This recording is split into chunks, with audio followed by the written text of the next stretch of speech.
Good evening to our listening audience around the globe, and welcome to the Boomerang Radio Show. Hey, tonight we're going to talk about various things. The government shutdown. We're going to talk about corruption in our politics and a whole lot more. So, kick back, grab a glass, and enjoy. That's the first half. The second half, or the second hour, rather, we've got a treat for you. PJ and his homies. If you haven't heard of them before, you're in for a treat. Three talented teenagers, only 18 years old each, and you'll enjoy. I'm going to leave you with that. So, ladies and gentlemen, I hope your Sunday's going well, and I hope that you're having a good time. And I want to thank you so much for tuning in to the Buzz. I think I'm going to kick this thing off with sharing a screen with you. And this is it has to do with the government shutdown. So this is Brian Tyler Cohen. Let's see, that's BTC broadcast. You can find him on YouTube, Brian Tyler Cohen, and he debates Chris Como. He's debating Chris Como. So check it out, and we'll be back shortly. All right, let's do it. Okay, let's go back. In the meantime, I want to introduce to the platform my main man, Mad Mike. Hey, Mad, how are you doing? I am wonderful, sir, as always. Thanks very much for asking. How are you? I'm terrific. I'm terrific. Let's see. We want to get this thing going for you. I'm going to do something a little differently tonight. Let's see. I'm going to stop that. And I just want to share something with the audience. We're going through a government shutdown, which by every measure of anything that you believe in, never should have happened. Okay, here it is right here. I'm going to start it off with this. Okay, here we go. Always not enough signal. So I'm going to try a different way, all right? I got a guy on the left, I got a guy on the right. They each have issues they want to talk about. And I'm going to do them one at a time. And I'm going to start with Brian Tyler Cohen, all right, one of the rising stars of progressive podcasts, okay? And then in the next block, I have Turning Point Action COO Tyler Bauer. And he's, what Boyer wants to talk about is immigration. What Brian Tyler Cohen wants to talk about is the shutdown, okay? Day 30 of the shutdown. What's the pressure point? Poor people. 42 million Americans who use food stamps could go hungry. SNAP runs out. Then you got WIC, mothers and children, 6-7 million people there. They're going to have funding run out. Brian says Republicans are to blame for all of it. Progressive YouTuber BTC right now. Good to see you, brother. Chris, great seeing you as always. My God, look at how luxurious your beard is compared. I knew you were going to go there. I've been prepping for this Movember for a long time. We'll get you there. It looks good, man. It looks good. I got to tell you, I don't envy your arguments, but I envy your facial hair. All right, so give it to me. How are Republicans responsible? Because they could end this right now. They are choosing to make this issue of the shutdown an issue where they pit the sick against the hungry. The reality is this is a false choice. We don't need to be here. Prior to this moment, we've been able to afford both the ACA subsidies and SNAP benefits for 42 million Americans. So you have to ask yourself, why are we here? And the reality is that the Republicans passed their one big beautiful bill. They cut $1 trillion from healthcare. That included 17 million people worth of Medicaid benefits, and they also cut $350 billion worth of SNAP benefits. So if you're wondering how we got here, it's because we're dealing with a Republican Party that has full control of government, House, Senate, White House, and their priority is not to continue these programs. It is expressly to cut them. That's why they did it. Don't listen to what they say. Just watch what they do. Okay. I will talk to you about the policies, and I don't disagree with the needs and what should be priorities, but that's why you have elections. Trump won, and the debt and the deficit were huge problems, and health care is something that is seen as having a lot of fat to it. Do I agree? No, but that is why they picked these things. Now, you leave something out. We are where we are because of your party. The Senate won't give the votes on the Democratic side to get past the filibuster for reconciliation. That is why the government shut down. It is not a question. That is a fact. nor should they. And you want to talk about what the American people voted for? It was Trump and Republicans who said that they were going to protect earned benefits, not completely gut them like they've done right now. 78% But of how Americans. is this wait, let me the finish. right Let me finish. way? 78% of Americans, and I know that you've showed this stat on your show, the Kaiser Family Foundation. This is true. 78% of Americans agree that Congress should extend these ACA subsidies. So if you want to talk about Yes. a mandate for the American people, this is it. Yes. You know, you had just mentioned Yes. a moment ago too that there was some mandate to cut spending. The Republicans blew a $4 trillion hole in the deficit because they wanted to give a tax cut to millionaires and billionaires. So on this issue, they're not even abiding by the thing that they promised on the campaign trail. There's no Well, they have- there's no deficit spending getting under control right here. They There's a blew the different deficit theory. up. Look, listen, again, here's the debatable point. They say no. The tax cuts drove the economy. The first administration was much better than Biden's economy. Of course, he had the pandemic, but that's how the cookie crumbles. You got to deal with what happens on your watch, and that's why they want the tax cuts. I don't agree. But here is your problem, Brian Tyler Cohen. You are fighting the right fight, in my opinion. This is righteous. The subsidies are needed, and they wouldn't even be needed as much if so many red states didn't play politics and refused to expand Medicaid when they had the chance. And I have two ideas. The first one is right fight, wrong way, wrong battleground. Shutting down the government, and Schumer is a terrible messenger for you guys because everybody knows he did it. He doesn't want to make a deal right now because he thinks this pain is working for him. But this was the wrong way to have the right fight. And you can say this is the only leverage we had. I don't agree. You got to find a better way to have the debate. It is than the this. only leverage we have. The reality is that Democrats are in You'll the minority in the never House. get what you want. You'll never get it. Nobody has ever ended a shutdown getting what they want. It doesn't happen because all we would have is shutdowns. This is the only instance where the Democrats could put forward any leverage whatsoever. The vast majority of the American people are behind them. Like I said, 8 in 10 Americans agree that Congress should extend these ACA subsidies. And the reality is the Democrats are trying to save Republicans from themselves. You had just mentioned these ACA subsidy extensions. In the last 5 years, the states that have adopted the ACA enrollment have largely been Republican states. We're talking Texas, Florida, West Virginia, Tennessee. The pain is going to be felt among Republican constituents. So at this point, the Republicans really, I mean, it's win-win for them to relent here and come to the negotiating table. But Democrats would be fools, Chris. Democrats would be absolute fools to surrender what little leverage they have and just take Republicans at their word when they say, hey guys, we'll totally, definitely negotiate with you. All we ask is that you surrender all your leverage, open up the government, and then come sit down with us, the people who just cut $1 trillion from healthcare. Look, I'm with you, except for a couple of things. One is shutdown should be illegal. You're putting the pain on everybody else in the interest of making things better for everybody else. I think it's a mixed message. I don't think it plays for you guys as well as you think.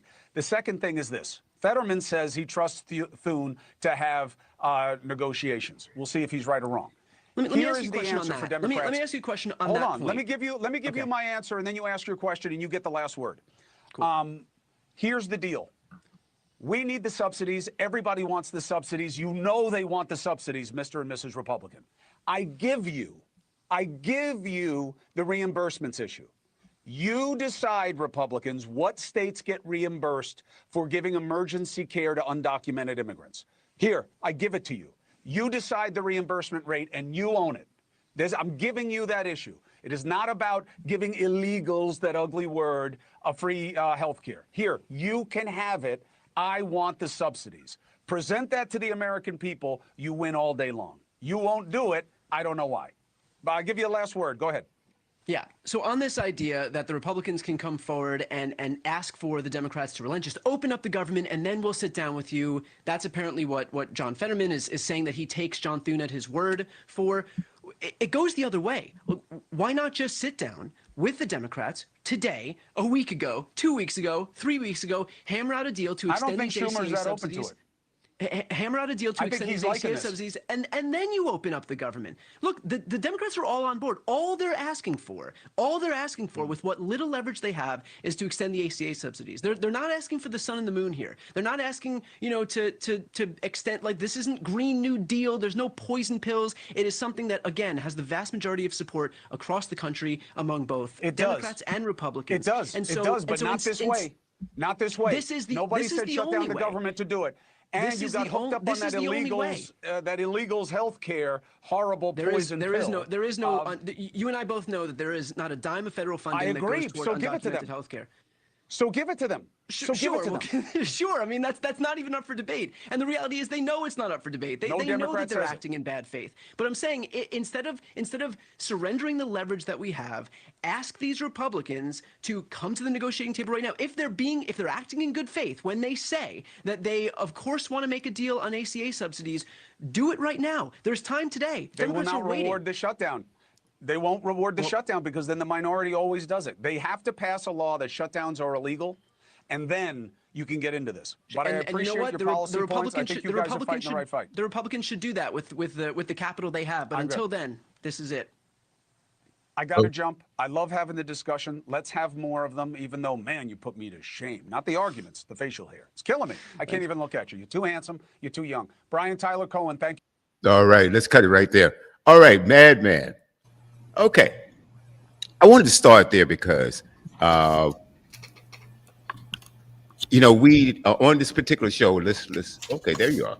On this particular show, we cover topics, anything from health, including exceptionally human health, mental health.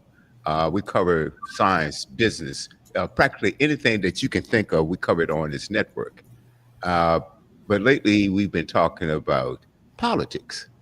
So, Mike, based on that debate, who do you think won that argument? And do you agree with Como, or do you agree with Brian? In my mind, nobody won that debate. I think this is silliness, as I brought up last week. This is ridiculous for the people that are supposedly the best we can vote into office. This is supposed to be America's finest, which, I'm being sarcastic about that. But these are supposed to be grown adults looking after the people of America. And they're not. Neither side is. And I'm just furious with both sides. You were given a job to do. You knew these deadlines were coming up a year ago. But what do you wait for? You wait for the deadline to hit, and now everyone's scrambling and pointing at each other, claiming foul. This is garbage, and these people should be replaced. I think you're not going to like what I'm about to say, but I think Trump is right in this case. In this case, they need to drain that swamp. These people most of them are long-term politicians living on the living on the people's money, not doing their job, not spending our money correctly and wisely. I think you brought up is Argentina. We shouldn't be giving money to Argentina before our house is in order. So I don't think anybody's winning this debate. I think they're both being childish. They're like, well, I want my way, and if I don't get my way, then I'm gonna go out for shutting down the government. I'm not gonna help. This is absolutely ridiculous. I don't think this is America, for crying out loud. We're supposed to be the finest government in the world, and look at this bickering and BS that's going on.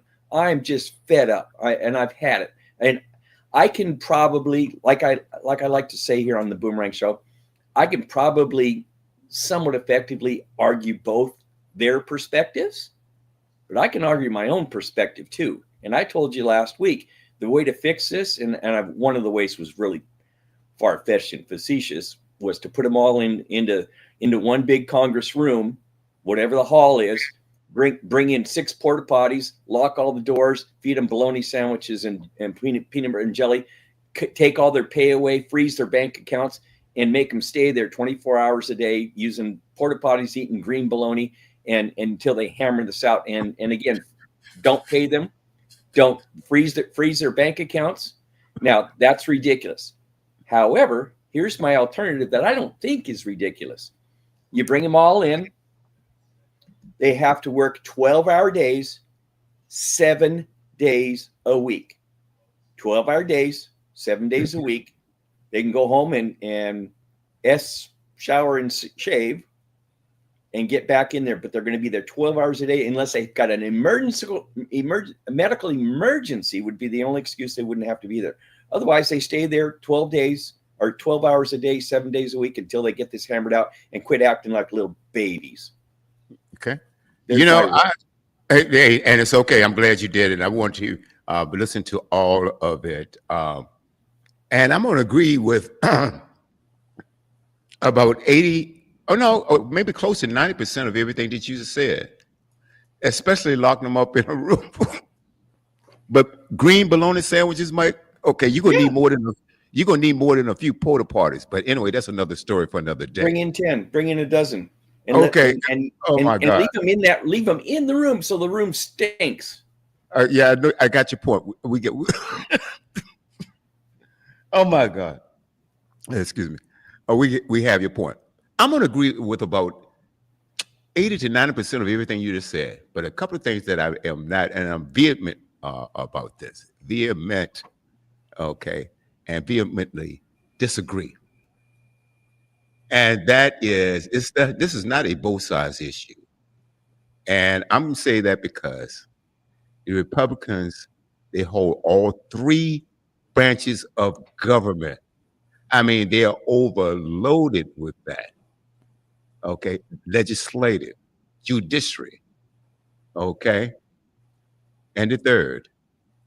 But the point that I'm getting at is that the executive is that the Republicans, they hold all positions, including the Supreme Court. So what they're saying is, and I'm tired of looking at his face every morning coming up. The Democrats, you know, the Democrats. They shut this government down. Chuck Schumer shut this government down. That's a complete lie. Can I point something out? No, sir. I listened to everything That's you fine. had. I just wanted to make a quick point, but go ahead. No. Okay. The point that I'm getting at is Mike Johnson holds the key to the Congress. He has shut down the Congress. It's over 80 some odd days out of the last 3 months. They've worked 2 weeks. Okay. Now look at who is on the floor and going to work every day now, and they are showing up to work. You can see clips of it. The Democrats are there in Congress. They can't pass anything. They can only discuss and hold meetings and go over strategies and things like that. But they are in Washington, D.C. right now. And Mike Johnson has sent the Republicans home over 80 some days out of 3 months. He holds the key. He is the speaker. He's the third man in line to be president of the United States. He controls it all, and he sends them home. Why is he sending them home? Okay? If there's something to negotiate, which the only thing that the Democrats are asking for, and we can get the government open tomorrow, is to extend the subsidies for ACA, okay, Affordable Care Act. So many people call it the Obamacare. That wasn't their name. That wasn't what Obama gave it. The Republicans, and see, there's a deeper meaning to it, folks. Words, there are meanings to words. Obama didn't say this is Obamacare. He said the Affordable Care Act. The Republicans slapped Obamacare on so that the racist people out here who hate Obama is going to hate the plan. And I got proof of it because I think I have a clip right here, okay, of there are people in the street and the reporter goes up to them and asks them, and overwhelmingly asks them, do you prefer the ACA or Obamacare?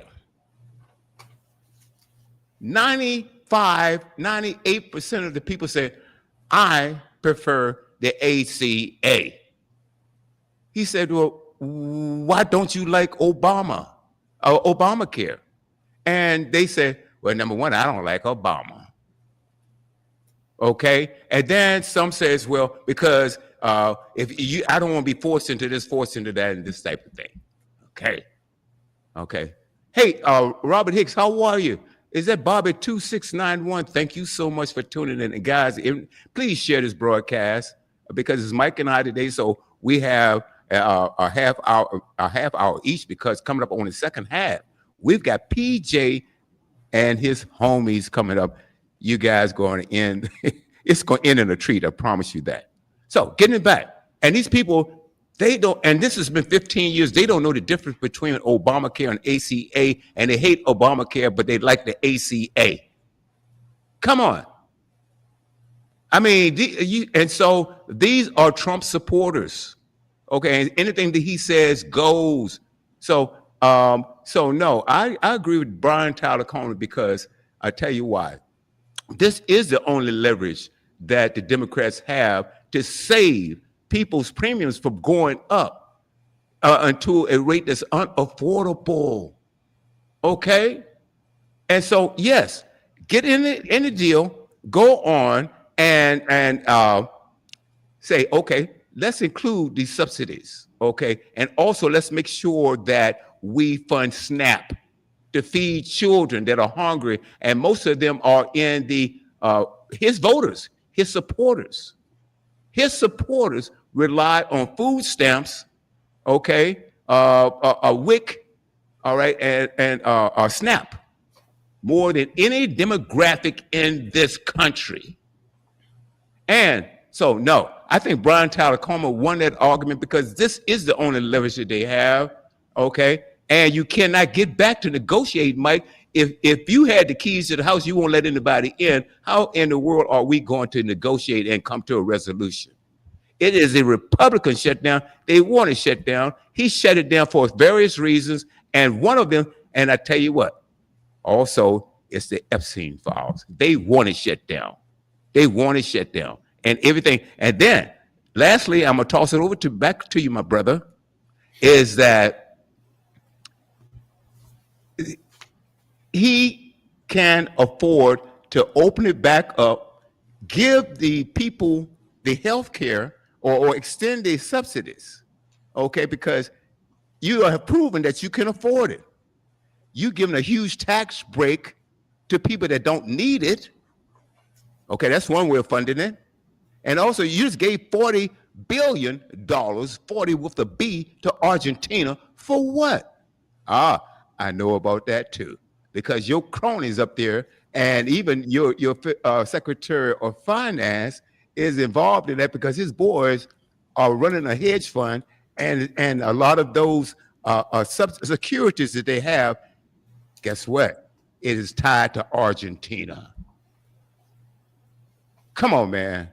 Look, and lastly, Mike, before I give it to you, my brother, I agree. And then someone who said that, Trump said that you said something about Trump was right about one thing. He said draining the swamp. Well, if you're going to drain the swamp, guess what? You just started at the top, because he is the swampiest lizard in the whole swamp. Take him out. And you know, this guy, yeah, drain the swamp. Yeah, he's right about that. So that means he's got to go. The floor is yours. Well, you covered so many different points and didn't let me interject anything. And so it's very difficult for me to have a conversation with you when you covered 20 points that I can't remember, because you started a while ago and you went after this and this and this and this and Argentina. It's very hard for me to hold a conversation with you if you don't let me interject on each point, if you'd like to hear my opinion. Now, let's start off with, let me ask you a question. Has there never been a government shutdown when the Democrats had all three sides of the presidency and Congress and Senate? I don't know the answer to that question. I don't believe it has. All I do know is that the latest shutdowns has been 2 times in the last, 10 years or so, and all been under Trump. It's amazing that you only, again, are looking at one side. The government has been shut down many times. Give me another side. While the Democrats have been in office, the government shutdowns have happened, and they do this stupid little game where it's like they hold the other side hostage in order to get their way, because they're whining, sniveling little babies. And it's happened on both sides. And I know you don't like me to say it's both sides, but it is. It is How can both it be sides. both And sides? How because can it be both? government shutdowns have happened on both sides when they were in control. Let's talk about, no, I don't care about yesterday. Let's talk about today. Oh, it's convenient that you don't care about history. I thought history was important. Yeah, but because when we're talking Not about important history, anymore? we are not talking about history, though, Mike. Well, that's You see, convenient. I have no problems with history. As a matter of fact, your side wants to erase history. So if you want to go there, we can go there. Whoa, time out. What's my side? The side that you voted for, How do you know who I voted for? because you said it live You on know air. I'm an independent. You know I'm an Well, guess what? independent. Well, you said live on air who you voted for. I've But got you to don't take. know that for sure. And when we're given the lesser of two evils to vote for, what are you going to do? Guess what? Vote for idiot number one or idiot number two. Great. This is Well, guess America. what? What a great choice. I take offense to you talking to my sister Kamala Harris as an idiot, because guess what? Is she? Well, what is Trump, Mike? What is Trump? They're both idiots.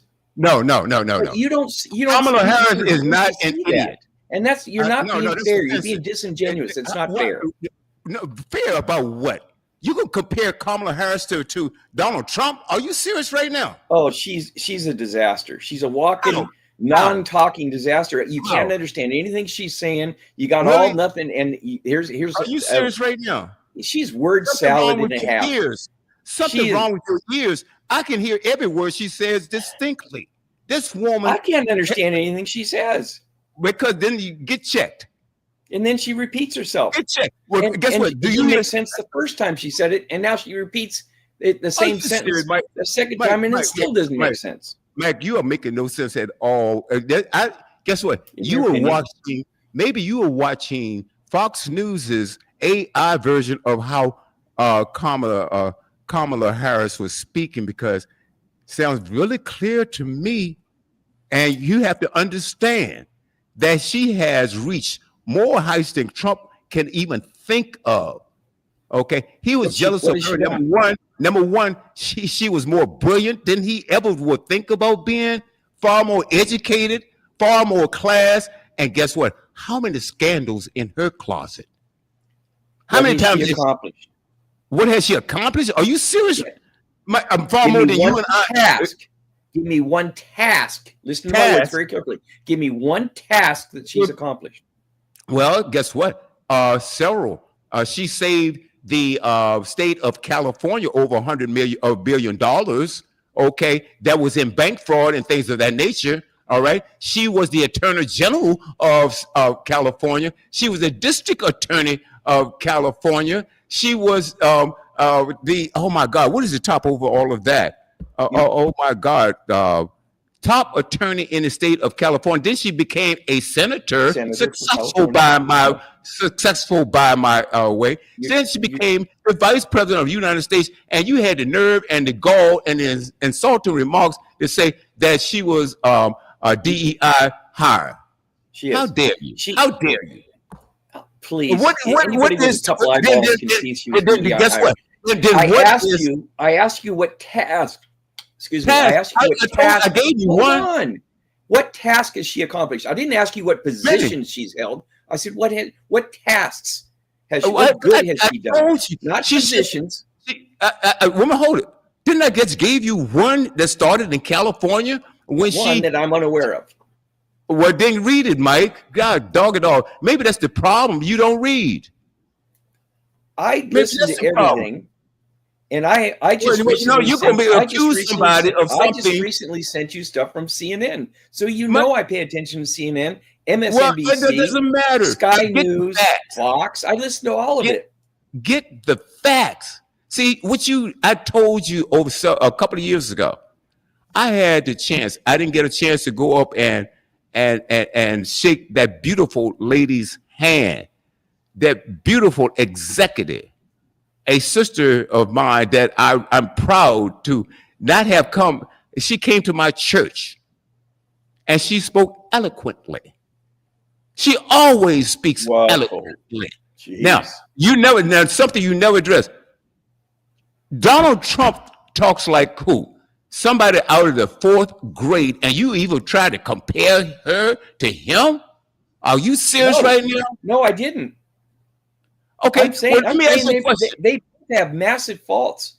No. He has massive faults. I have listened to Kamala. I'm not listening to her on No, Fox. it's Kamala. It's Kamala. I have a pretty good vocabulary. I Well, can't understand. pronounce her name right. Making any sense when she makes her little speeches and giggles and cackles? She's not making sense. Makes so sense to I've me. listened to her over and over again. She is not very bright.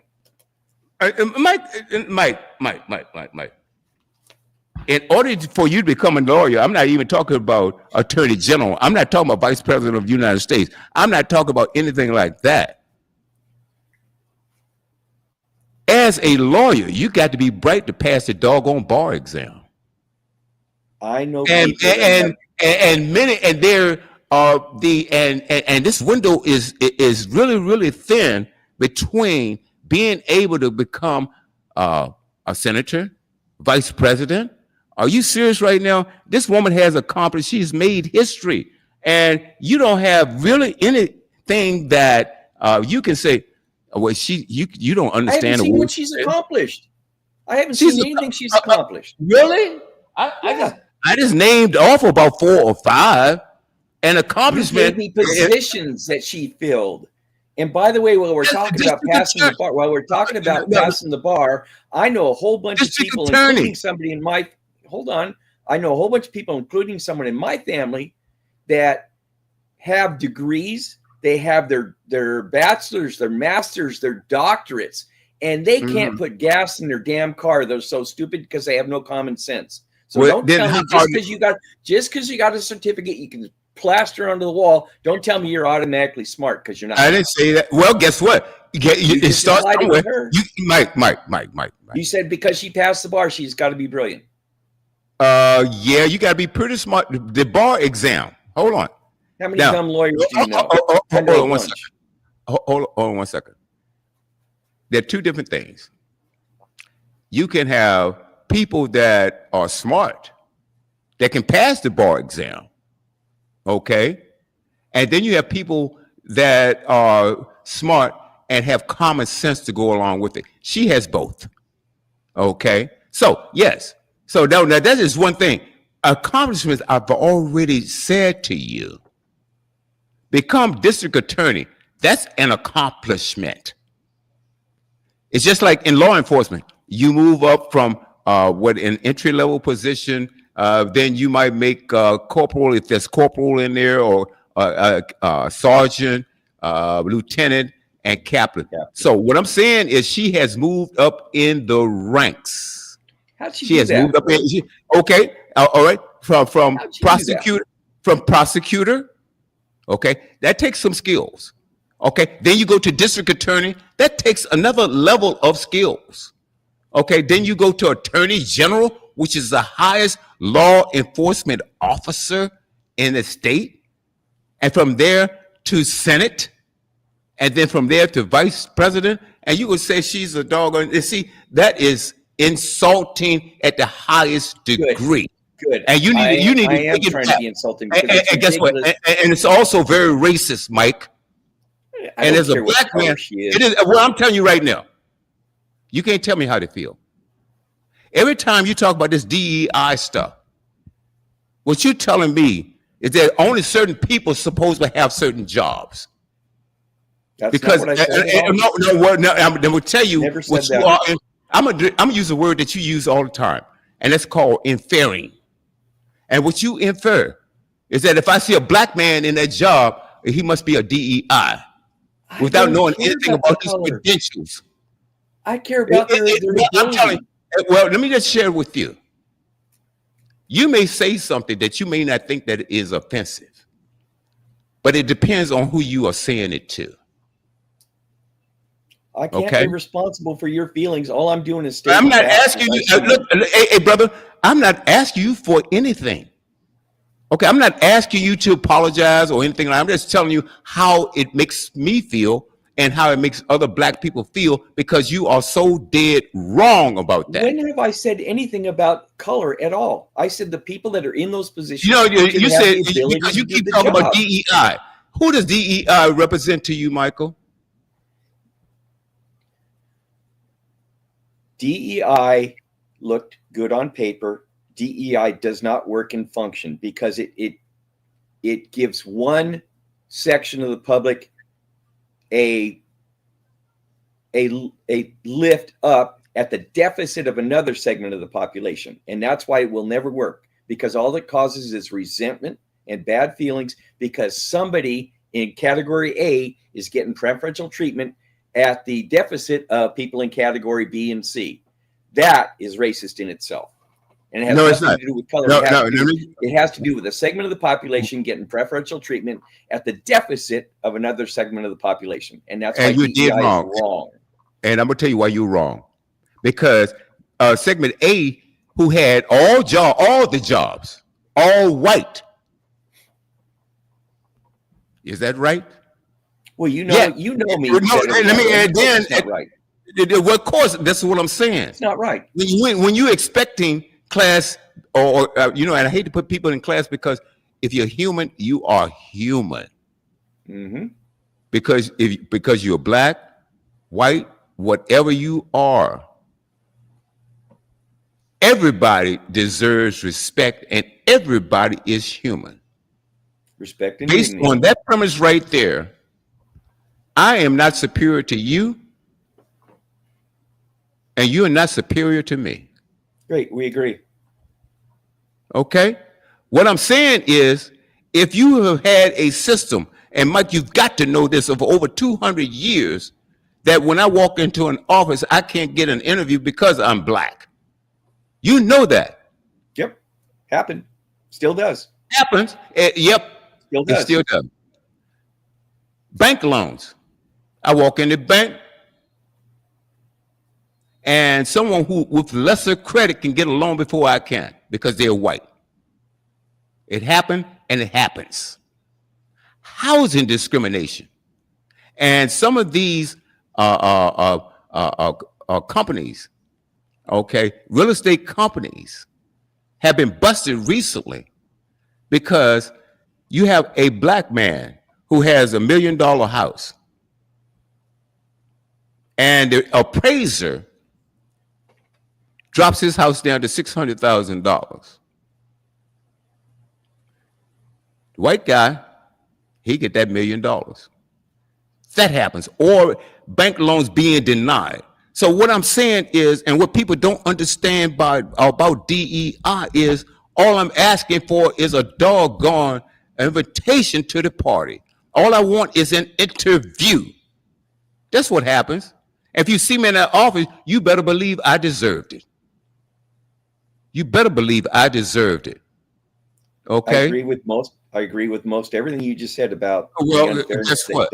So I don't want to hear it is a slap in the face. When you talk about DEI and Kamala Harris being a DEI hire, and the woman is overqualified. She has more experience than the last 4 presidents combined, including Barack Obama, and that's a fact. That's a fact. And you never gave her a chance because you didn't vote for her because she had plans. I watched her for 4 years in the White House. No, women hold it. And then let me tell you something. And you the same guy that after they had that first and only debate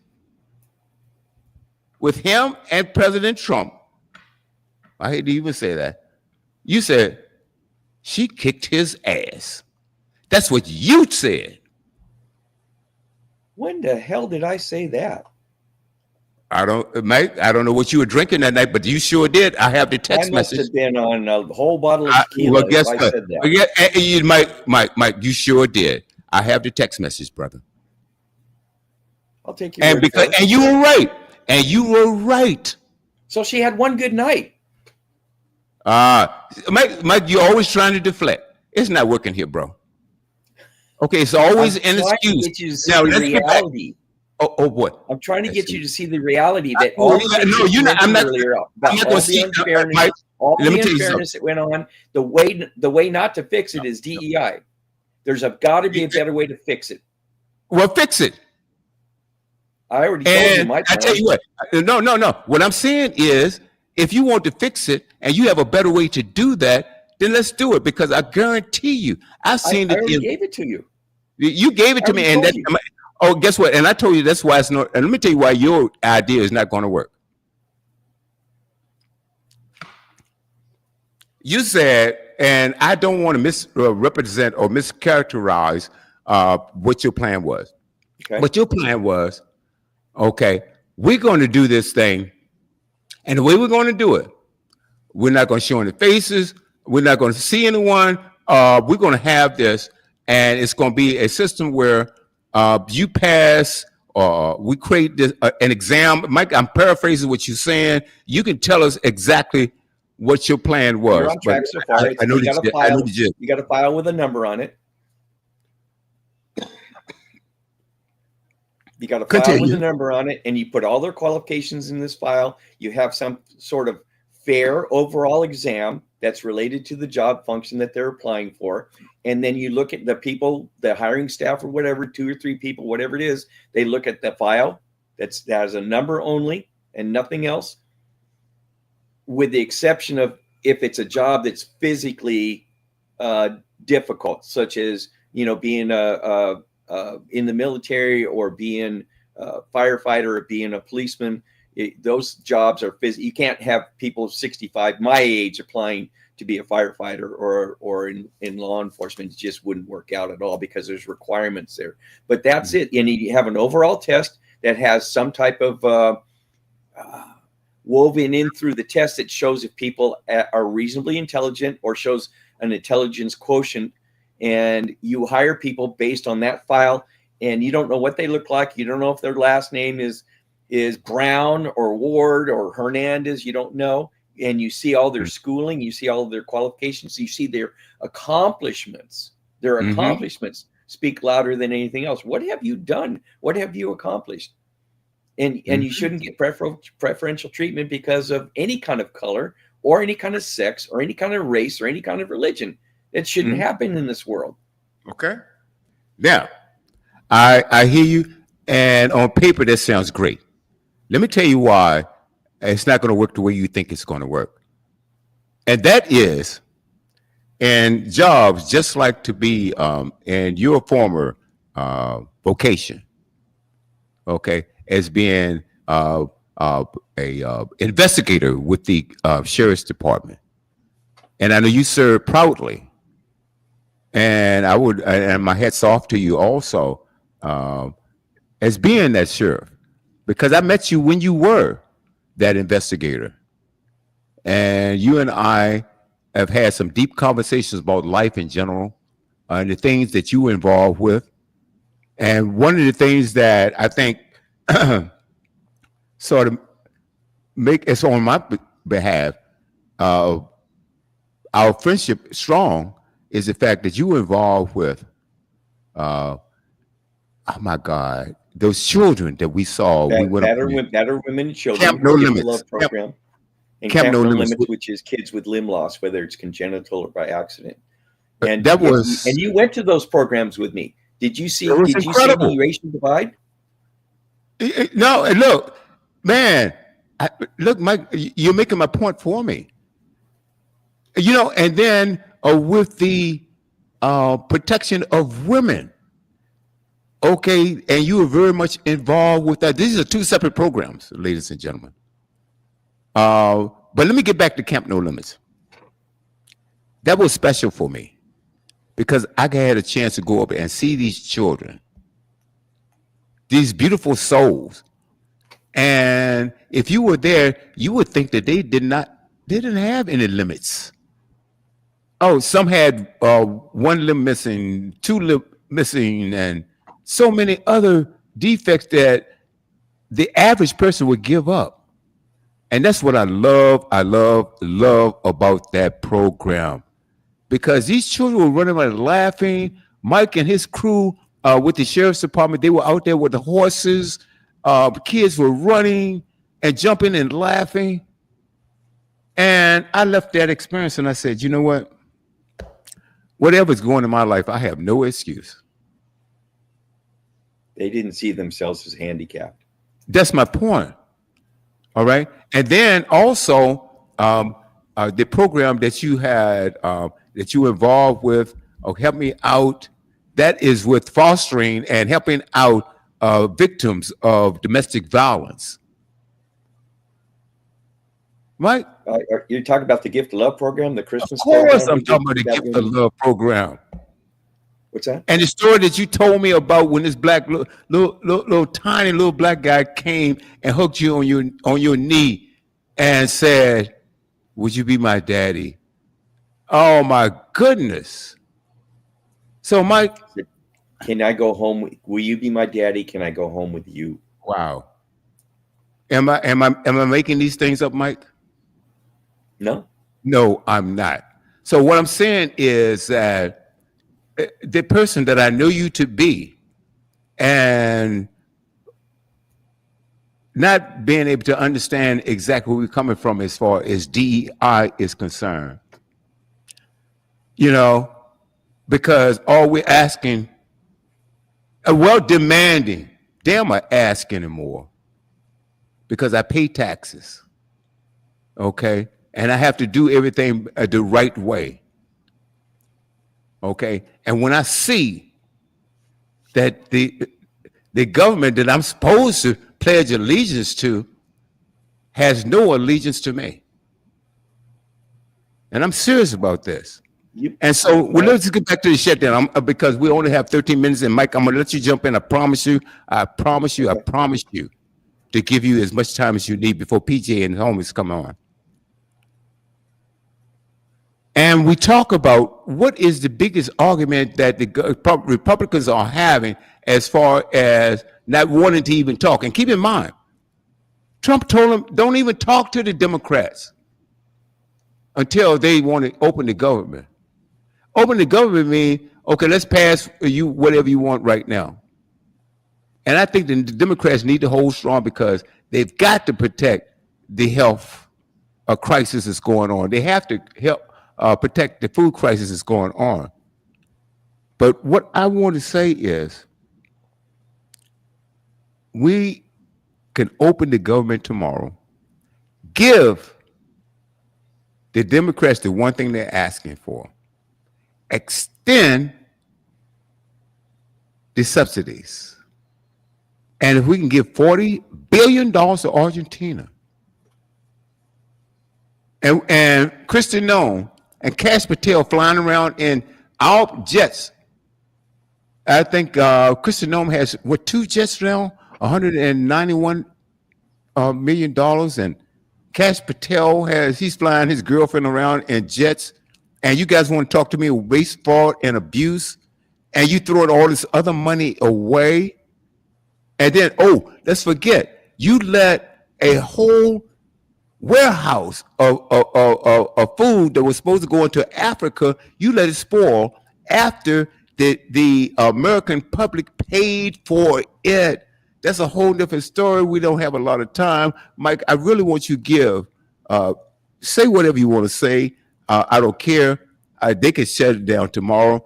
The last thing is that the Republicans have said, okay, agree to what we want to do, okay, and then we'll talk about it afterwards. No. They are liars. You can't trust them. They always go back on their word. No. All liars. But yeah, look, liars on both sides. But Mike, this is a one-side issue.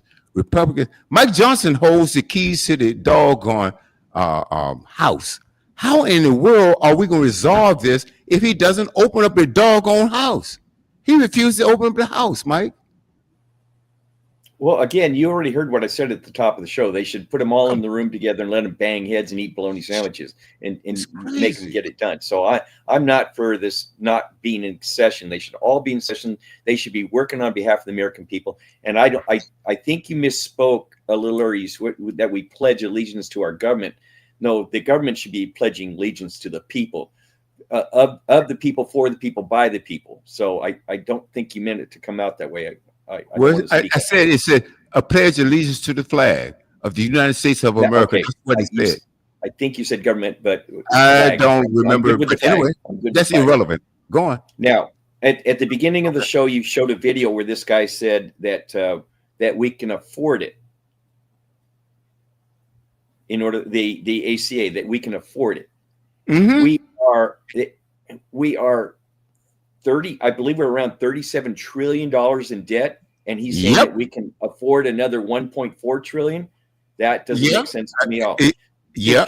And he said we should extend these benefits. That's 74% of people, I think was the number he gave, believe 74% of the people. He didn't say from which side. He said want to have the benefits of the ACA extended. How many people out there of the 74% just want their free stuff, or they don't want to pay for their own medical care? Hold on. Ooh, And in the boy. Epstein files, as far as I can see, everybody wants the transparency on the Epstein files. Left, right, center, Martians. I don't care who you are. They all want clarity on the Epstein files. And as far as flying their family around, Obama flew his family around. Biden flew his family around. So this is nothing.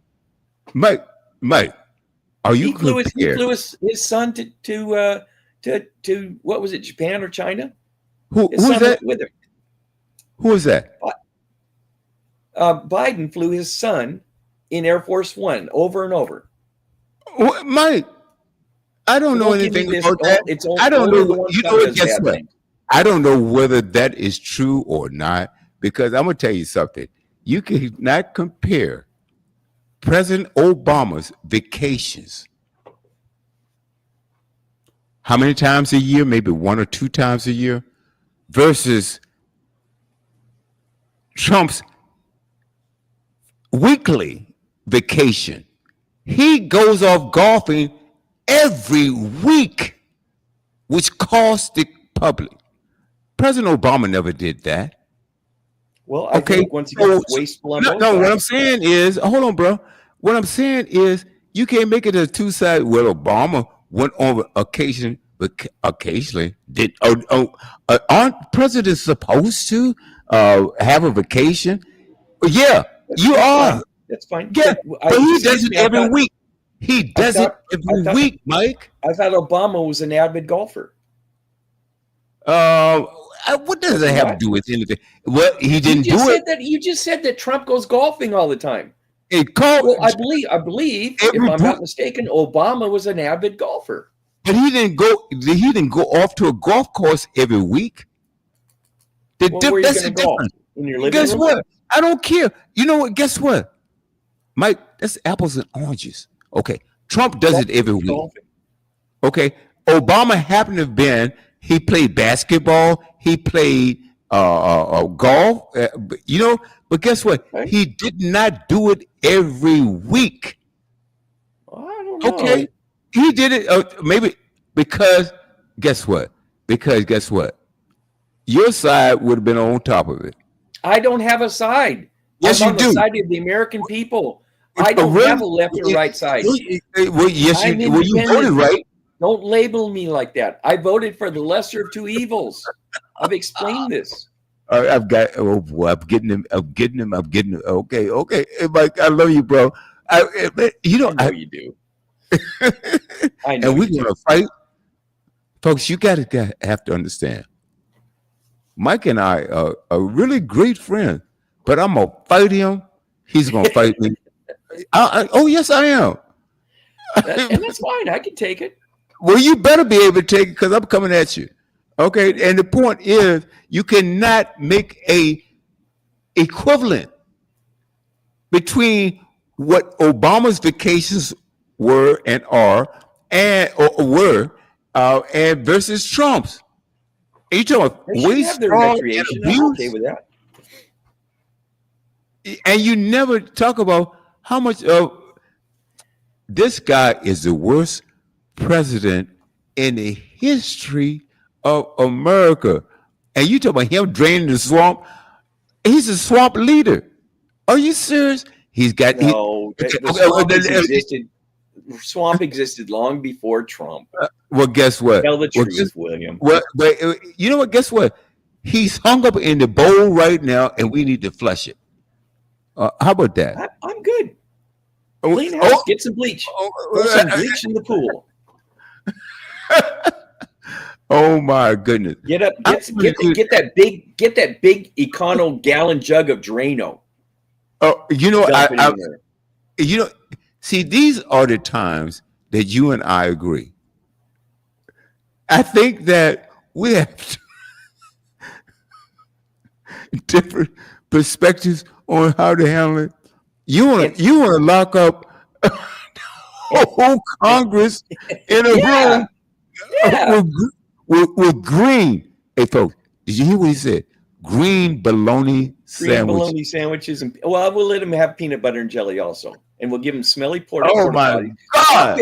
I'll bet you, if you canvassed 100 people, if you went out and canvassed 100 people and gave them my two ideas, I bet they would vote for one of those very easily. Oh my God, that's torture. And if anyone's listened to William and I long enough, they know how I vehemently defend his right to be wrong. But Mike, and you know what?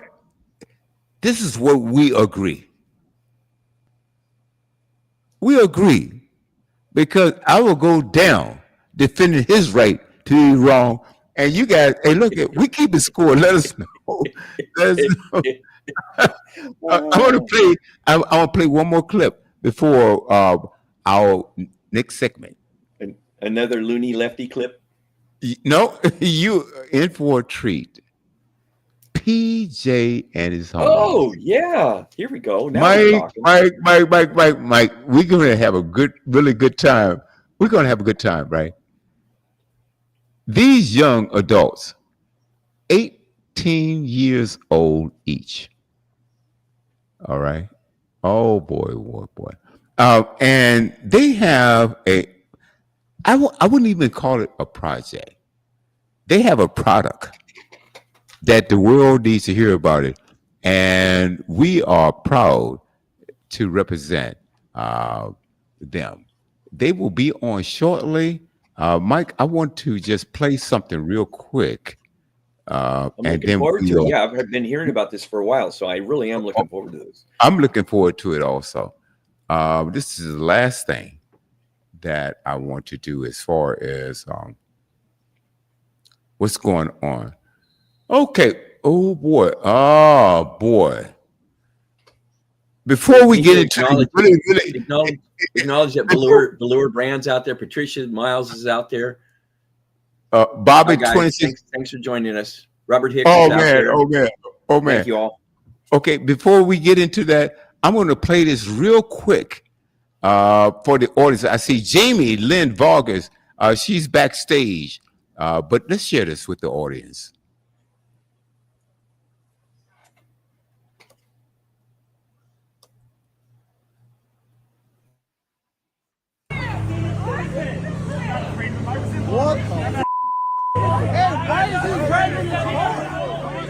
Ice Barbie Kristi Noem is doubling down on her vow to scare children this Halloween, and I don't mean by having her face melt off her body like in South Park. I know it's tough doing what's hard, but we could use more men like you in the distract. Whoa! What the fuck? Your Botox, Miss Noem? Oh yeah, fix me up. No, unfortunately, it's a lot sicker than that, if you can believe it. After Illinois Governor J.B. Pritzker asked Noem to take a night off of terrorizing Chicago families for Halloween, Noem apparently ordered her ICE agents, who are dressing up as real law enforcement, to take the same approach with trick-or-treaters as Noem did with her puppy Cricket. Shoot on sight.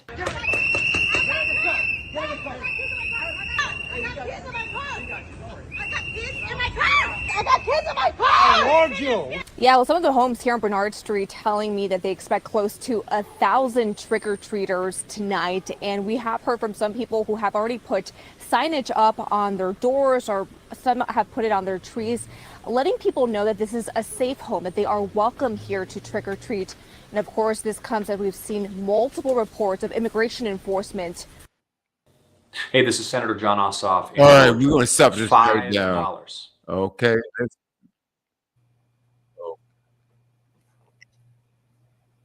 Okay. Hey guys, we are back. Oh boy, this is part 2 coming up. Studio W, the Buzz Sports page. Okay. I see Perry Jones, PJ, Perry Jones, Jamie, Lynn, Vargas. Hey guys, we're waiting for Lewis. There he is right now.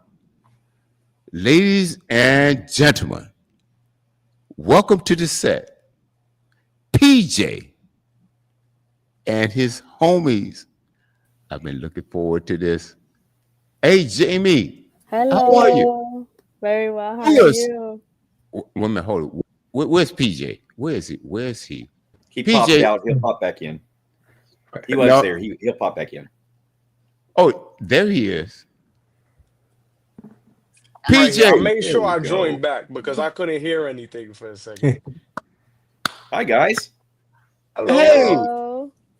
Man. How's it going? Hey, welcome to the Boomerang. Thank The you. Boomerang is a special broadcast. And we talk, it might.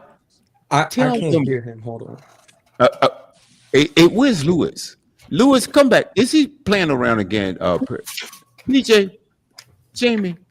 He's having audio troubles. Oh my, PJ. There he is. Hold on. Let me get him. Yeah, Lewis just left because he couldn't hear. Hey, Lewis. Good. Okay, Lewis. The internet gods. No, Lewis, stop playing around. No. My fault. I want PJ, Jamie, Lewis, meet Mad Mike. Okay.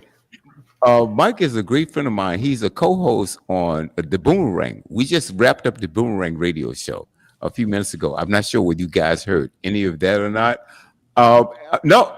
Wait a minute, Mr. Brown. I cannot hear you talking right now. Oh my God. Lewis, can you hear me? Yes. Jamie, can you hear me? I can. Okay. So, hey guys, this is live, and I love it. We're in our dorm rooms right now. It's kind of with the Wi-Fi, you know. Oh, The I internet understand. gods aren't always kind to us, especially on the Boomerang here with Studio W Buzz. We always have some kind of little flies in the ointment that mess things up, but we get through it. So just bear with us, okay? Yeah, and Mike is so right. PJ, you back? Yes. I can hear everything now. Nice. Oh boy, I love it. So this is what Now, we're going. can I warn them real quick about the Boomerang show before you move on? Because Yes, please. So Yeah, guys, when the Boomerang show is known to get a little hot and heated sometimes. So what I have to do when I have to listen to William when he goes off the rails, I have to make sure that I properly protect myself. I'm a little on the sense. I'm sensitive, and he's you know what? I'm going to tell you what. He's mean to me sometimes, you guys. Okay, guys, See? we gotta join. Okay. Yeah, we gotta. Let's join you. It's about that time. Hey guys, see, this is what happens when that false information gets out there into the ethos, right? Keep in mind what's going on. It's all fake. It's all false. Hey, Mike, Sir. you're trying to mess around with AI again, aren't you? Me? Yeah. Okay. I'm not smart enough. No, I'm nowhere near smart enough to mess with AI. Oh, hey, guys, let's have fun. PJ, Jamie, and Lewis, I've had these talented young people on before. Love you guys, love you guys, love you guys. And what's happening is, ladies and gentlemen, this is our future. All three, 18 years old, wise beyond their years. And I want PJ to introduce the homies And PJ, tell us, what do you guys do and why? Okay, so I feel like I can start by introducing myself. My name is PJ. I am 18 years old. I am an artist. I primarily focus myself into graphic design. I'm also an animator, a voice actor, an actor, director, and writer. I have my own cartoon out called PJ's Homies. It's based on the lives of me and my two best friends who are here with me today. Man, And it's something that I want to take with me and share with the world because there are certain voices that need to be heard in the world of animation and in the entertainment industry itself. So I feel like my two best friends, they're their own personalities. They got it. They can take it away. Jamie, could you start by introducing yourself, please? Yes, hello. My name is Jamie Lynn. I am a student, a full-time student at Rutgers University. I love Nice. promoting companies digitally, making content online. Through my business that I started on Instagram called I Am the Template. I just where'd my friends go? They'll be back. Hello. Oh Can my you God. hear Yeah. now? Okay. This Wi-Fi is Continue. killing me. We lost CJ somehow. They'll be back. I've got him now. Okay. Okay. All right. The audio. But yes, There we go. content creating is my forte. It's where I work. Okay. Yeah. I'll Yeah. pass it on to Lewis. I think you guys are fabulous. And I asked the question in school, who was the class clown? And it was a tie between PJ and Lewis. Well, nah, that was more up in the air. I mean, man, how are you, Lewis? Listen,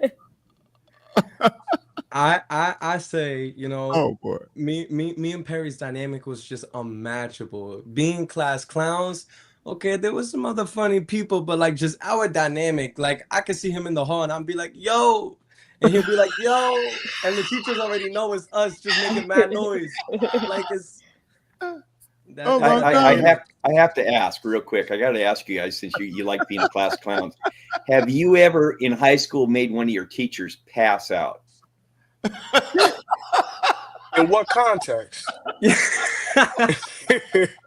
I did a practical joke where I pretended to jump out the second story window, and my English teacher, Mrs. McElroy, passed out. That is not a class clown. That's a class stunt double. That's crazy. There was a pile of dirt outside the window because they were doing construction on the street. I knew the pile of dirt was there. My friends knew the pile of dirt was there, but Mrs. McWilliams didn't know. And she was kind of a frail. She was young, but kind of skinny, little frail, and very emotional. I jumped out the window. She went down. I got in a little bit of trouble with that one. That's crazy. I mean, there were certain things we could get away with in Catholic school. That it went as far as facial hair. That's as far as it could that's go. it. That is it. Oh boy, that is too funny. Hey guys, that's a true story because I've heard the same story over about 3 or 4 times. Mike is a great friend of mine, and a liar don't remember their lies, right? But the truth always stands. This is crazy. Let me do this. Oh my God, PJ, Crazy. Yes, sir. I need you to do this. Tell the world how did the PJ Homies concept come about, and then you pick these two wonderful people to be. I know. Well, damn. I just answered my own questions. They're your best friends anyway, right?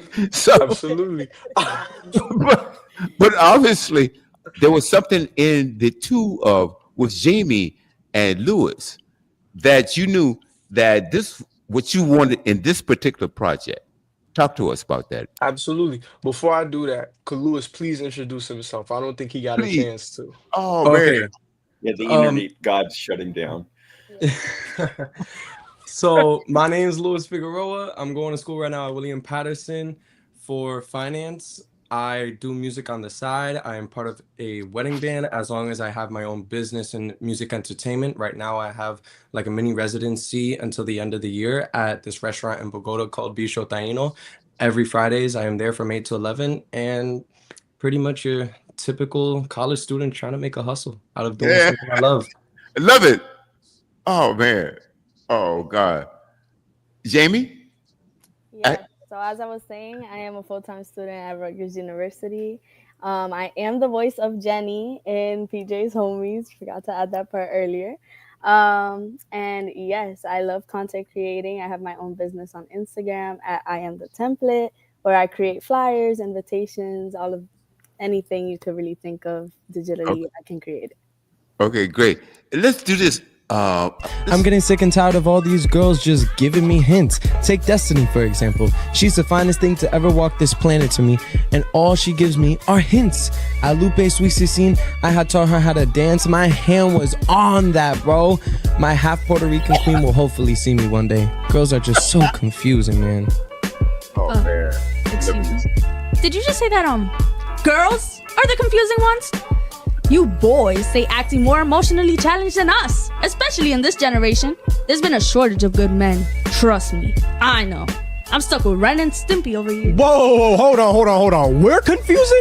I know Miss My Boobs Don't Match My Outfit isn't talking. What the hell does that even mean, dog? You wouldn't know, because you ain't got it like that. Oh, okay. Can you Oh guys man, just man, like man. Hey shut up? guys. All Okay, I need your help. Did everybody see this? Yes. Hey guys. Oh my goodness. I need your help. Did everybody see this? Hey guys. Oh my goodness. Did everybody see what?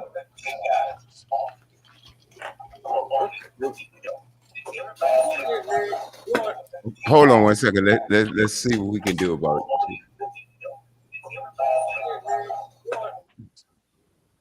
Okay. What? Okay. I don't understand how they kept repeating, but anyway, we're back right now. Oh boy, this is such a fun time. PJ and his homies. PJ, what do we Lewis? Yeah, in that segment right there. And with you and PJ, you guys, what happened? How did you come up with that? Oh, that just one little part? Because man, okay, so that whole thing was based on a conversation that I had with Jamie one day. She's like, "Oh my gosh, I need help picking out my outfit." Da, da, da, da, da. And the way that my body looks doesn't like match the color. I'm like, what does that have to do Right. with the color of an outfit, You bud? wouldn't I'm not know because you don't got understanding. it like that. And that Hello. was a genuine conversation that we had. And the way that we talk, the way that we go about things is so animated. I was like, you know what? That's gonna be right in the cartoon. Had to put that in there because it's a moment that had us floored. And we feel like sharing it with the world would just be even funnier. And I've had people come up to me being like, "Oh my gosh, I've said that before," or "I've had a conversation with a friend like that." I'm like, "Wow, this is universal. This is Okay, actually really great." this is cool. No, so let me ask you this. And I'm going to go around the board right now. PJ, what's your major in college? Yes, I am attending NYU currently. My major is in collaborative arts. I'm already a multidisciplinary artist. Through homies, I found out that my work stems on multiple fields. Like I mentioned earlier, directing, writing, acting, voice acting. So in my major, I get to do a little bit of everything. Next semester, we're branching out into more things. I'll be screenwriting, I'll be working on music production, certain things I haven't done yet. So I'm very excited. I'm looking forward to it, but just making sure that I get to spread my wings, dip my toes into all different types of waters. So to be as strong as I can as a multidisciplinary artist. Hey, look, I'm proud of you. You're 18 years old. The three of you, and you are our future, man. I am so proud of you. I'm so proud of you. It's just I'm proud of you, and that's why I wanted to make the second half, Mike, make the second half of the boomerang to something positive in our future, to build on our future. And I asked the question, because I want to tie in what they're doing now to what their goal is. Jamie, what is your major? My major is marketing. My Mhm. father is a business owner in New York City. He runs Judy Vargas. It's an insurance brokerage for car insurance, and he has always been a businessman. I've always looked up to the way that he works, and his work ethic is very strict and disciplined, and he knows what he wants. So I really like the business side, but working with my homies and seeing how the creative can just tie into the business, it really flattered me, and it made me just want to dive in deep. Right. Hey, Lewis, my brother. Man, I love all you cats, right? Lewis Yeah. stands out for many reasons. Look at that smile. You know, say, PJ, hey, Jamie, if I were a classmate of Lewis, when I see him in the morning, I would immediately start laughing. Why is that? Why? Because of him. I don't think Just you would because of laugh him. because Lewis in the morning is very Hey guys. Listen, Good until morning, I get guys. some food in my system, How right. y'all doing? don't talk to me type of thing. Mike, I love these young adults, Mike. This is what America should be.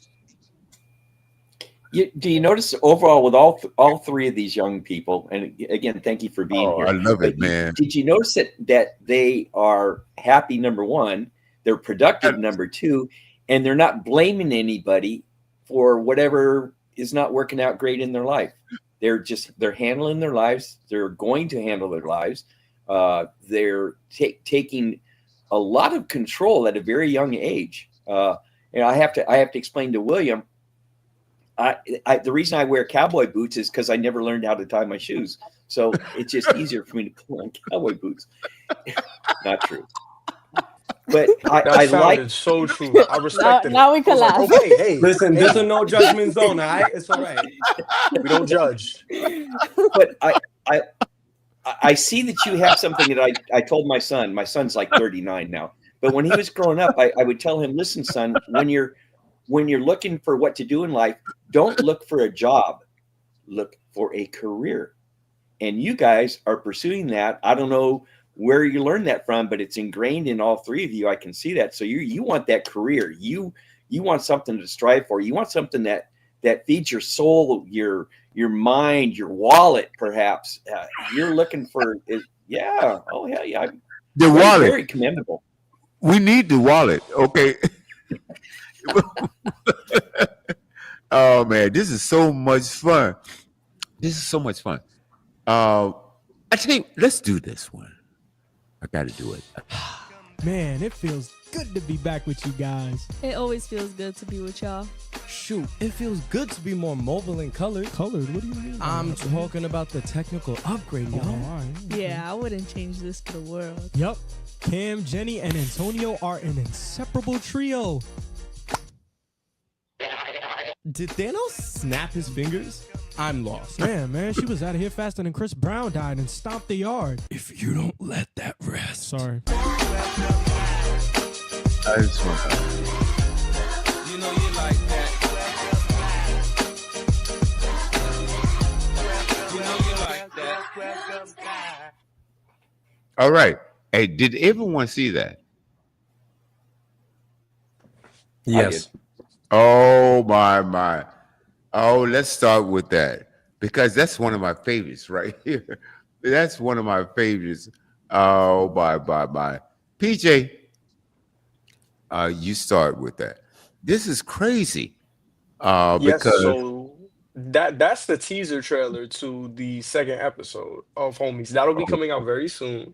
We're all working very hard on it right now. The universe is expanding. We get to see new locations. We get to meet new characters. It's all about fleshing things out. And to me, the most important part of this cartoon is showcasing more heart. I feel like in the first episode, we dabbled on a lot of humor. We got to see the dynamics between the kids, but now that that's set in stone, I want to get into what makes them work and what happens when you take a core element out of their friend group and move it somewhere else? How do they function when something is off? That's all I'll say about this next episode so far. Wow. But it's all about branching out. And for me, it was all about the technical upgrade. That clip was fully colored, full animation. The first clip that was shown was from the pilot, and it was in animatic form. Animatic is basically like a storyboard. It's black and white drawings that are done in-house, primarily in studios, animation studios in Los Angeles. They get outsourced to studios outside of the country who actually do what you guys just saw, all the animation in full color. But we got something a little special on our hands, and I was like, you know what? Oh boy. Going on here on out, we got to make sure that we color our homies. We do our big one. Okay. I hope you know you guys are in the black mafia right now. I'm kidnapping you guys. I'm just teasing. I know your last name is Brown. I didn't know you were related to Nino Brown. That's Mr. Brown. Whoa. Man. Hey guys, you know that was a total joke. It was just only letting you know that how much I love what you guys are doing, and whatever we're here right now as a platform for you guys right here. Whatever you want to post, whatever you want to do, I just love your work. And Mike, we showcase artists on our Thursday night show. We have a show called Mad Mike and Wild Will Coast to Coast. And what that show is, we showcase artists from various platforms, whatever it is, whatever genre it is, right? But we also like to entertain art. And what I find that you guys are doing is art. And I can't be more proud of you guys. And I'm wondering, Mike, do you have a question, or any of you guys want to make a comment about what you do, and maybe some things that people can also find you, look at your art? Because I mean, many of you are showcasing your art in various platforms. And so I want to give you an opportunity to do that also. I'm going to toss it to you, Mike. So I have to explain and apologize because I have that medical condition. So I've been very restrained. Well, because I do want to hear all three of you. I've been very restrained in my medical condition. It's called verbal diarrhea. That's it. So I've been trying to hold back.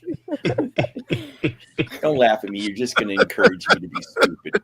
Which is what we do on Coast to Coast program. That's what we do on Homies. It is. So my question is, I have a legitimate question about where do you see, because I think you have foresight.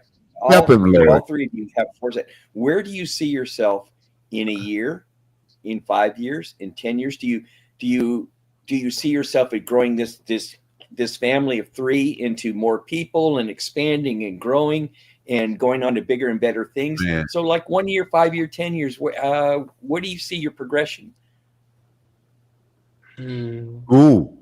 All I know is that my future, all of my plans, everything is in God's hands. And the progress that I've been seeing in my life currently, all it does looking back makes me grateful, and it shows me that better things are always ahead of me. So 1 year from now, I'll be stronger, I'll be wiser, I'll be more well versed. I feel like I am every day, no matter what. If you fall, you get up 7 times. It's all good. I feel like 5 years, same thing. And by 10 years, I think I'll be doing what I'm supposed to be doing like I am right now. I'm just trusting the process. But for a fact, I know that myself, my friends, and my family will 100% be successful. Wow. Jamie, Lewis, do you have any different perspective on this? What PJ just said? I don't know if it's different, because honestly what he says is so true, and sometimes it's hard to depict the future, right? We all have bright futures ahead of us. We could all achieve that for ourselves and make sure that we do certain things in place so that our futures could look for us what we want it to be, our own success, our own happiness, where we are meant to be, right? And when Perry says trust the process, I think that speaks more truth than anything else, because we don't know, right? We're not God. We're not this ultimate power. We don't know what's gonna happen. We don't know if we're gonna wake up tomorrow. But we do. When we do wake up tomorrow, it's a fresh start. It's a fresh day, and I love gotta it. just trust the process. You know. Y'all got a plan, which is cool, because I love this. A lot of people don't have plans. They kind of lay on the beach and they wait for the waves to wash over them. You guys aren't waiting for that. You're out there running down the beach. You're not waiting for anybody else. You got a plan. Gotta go for yours. You know what? And Mike, this is why I love these three young individuals. They inspire me. Jamie, I want to hear what you got to say. For some reason, Jamie, let me ask you this. I didn't ask you this before. Is it at any point in time that you need to check these other two? Did I what? Do you need to check Lewis and PJ? She's nodding her head. She's nodding her head. Look at them. Look at them. The guys are agreeing. Scared. Man, that's the They entire do. pilot. Yeah, they always joke that they're scared of me. You could see it very well in the pilot that I will rip them by their hoodies and I will tell them what's right. Oh, you mean grab them by the hair and stuff? Yeah, especially Perry. Okay, don't do that. Don't do that. She grips me by the hoodie. I ain't got no, you know. Oh my God. Oh my God. You know, that's Jamie. That could be considered borderline assault. Lewis, he gets it, man. Hey, Listen. Jamie, let me help you out here. There's a Perry difference doesn't between- have hair for the listeners. So Jamie, there's a difference the between joke. assault. There's a difference between assault and discipline. Yeah, exactly. That Just part. handing out a little discipline, girl. That part. They need it sometimes.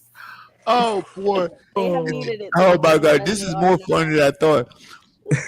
Perry, PJ, when I invited you, because you've been on, this is your third time on this network.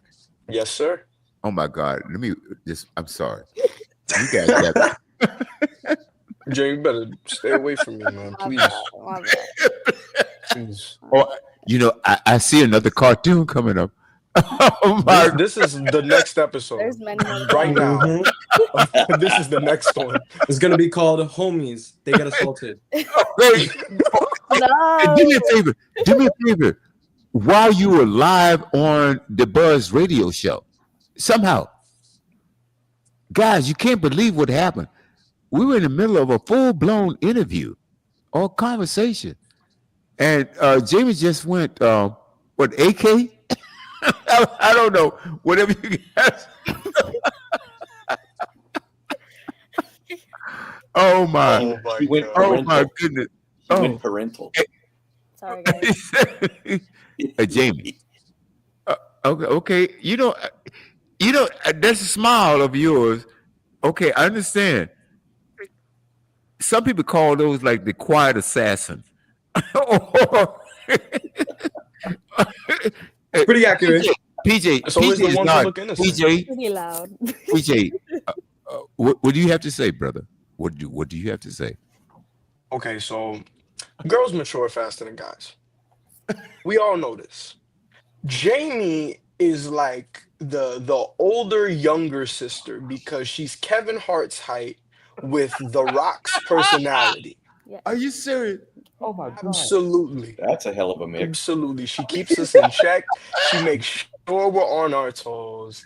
And she's always calculating. She's making sure she doesn't slip up. She's making Oh, sure boy. we don't slip up. You know, she's very important and she's got a heavy hand.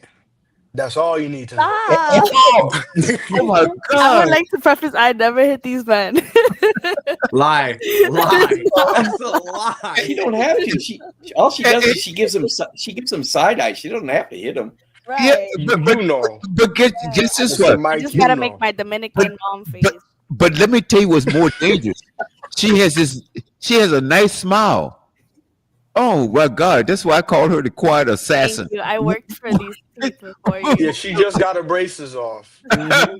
She She won't just stop got her smiling. braces off. Hey, Lewis, come on, jump in, bro. What do you got to say? Jump in this conversation. I am traumatized, but it's okay. But it's okay. Long story short. These are my best friends. Okay. And you know what? If it wasn't for the assault, I Oh wouldn't my be where God. I am right now, all right? I'll say that. Hey, Lewis, you know this is being recorded, right? So I don't know. Yes, it's my cry for help. He said it in air quotes. Hey, blink 3 times. Blink 3 times. Oh my God. Oh my God. Hey, guys, what you may not know about Mad Mike? He's my co-host on this show right here, which is every Sunday. Check us out. It's the Boomerang.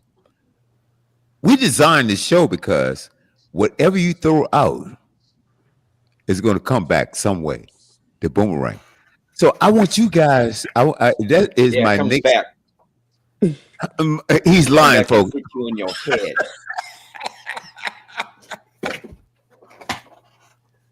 Wow. And so that, hey, Mike, see, you got me. Okay. I want to know, have you guys, speaking of Boomerang, let's start with you, Jamie. Have you put something out there with the hopes that it's going to come back the way you want it? And oh yeah, with your projects, your schooling, and we missed something earlier, and we didn't talk about how you guys started. So let's do this first. PJ, Lewis, and Jamie. What inspired you guys from the beginning? I'm talking about whether it was grade school or whatever it was to do, and to be the best that you can, and take the gifts that you have been granted and go forward. And then we're going to talk about Jamie. I want you to end this up with the same thing, and then the boomerang. What have you put out there that came back? And you said, God, this is what I was hoping for. I'm going to start with you, PJ. And good or bad, by the way. If you threw something out there and it came back bad, or you threw something out there and it came back good, I'd like to hear both. Yeah. Got it. Wow. No problem. So, I feel like my drive and my passion comes from both of my parents, my mother and my father. My mom went to fashion school, so I get my artistic abilities from her, with her sketching certain things, but she never drew like that. Once my dad saw me pick up that pen, because my dad is a manager, my dad manages Reverend Run. When my dad saw me pick up that pen, he was like, there's something special here, and I want you to keep going, and I don't want you to stop. He instilled in me at a very young age that whatever you want to do, you put your mind to it, you don't stop. And everything around me growing up was evident of what I wanted to do. The cartoons that I watched, like we talked about last time, SpongeBob, Looney Tunes, Tom and Jerry, things like that, Disney cartoons. I saw that and I was like, I want to do that. Watching certain behind the scenes clips of films like Space Jam, Proud Family, Bebe's Kids, seeing people who look like me in a field that didn't have people who look like me really meant a lot.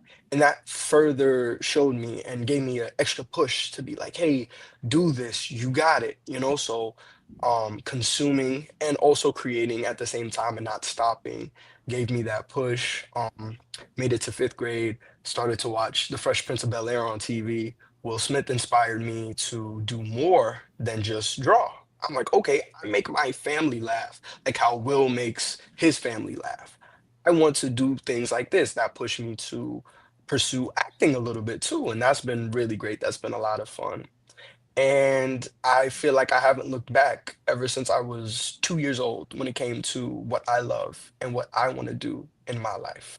So You I'm knew very that grateful young. for that. You knew that Yes, young. absolutely. Wow. Absolutely. Wow. So it's an amalgamation of my family, what I consumed growing up, and what I've just been doing every single day. Where, if I may ask, where, and I'd like all three of you to give me your input on this. When people are creative, sometimes their ideas or their creativity comes to them in different ways.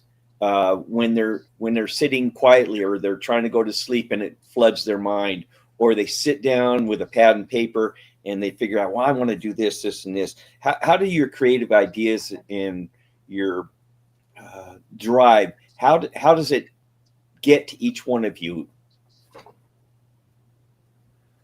So Jamie, you want to start?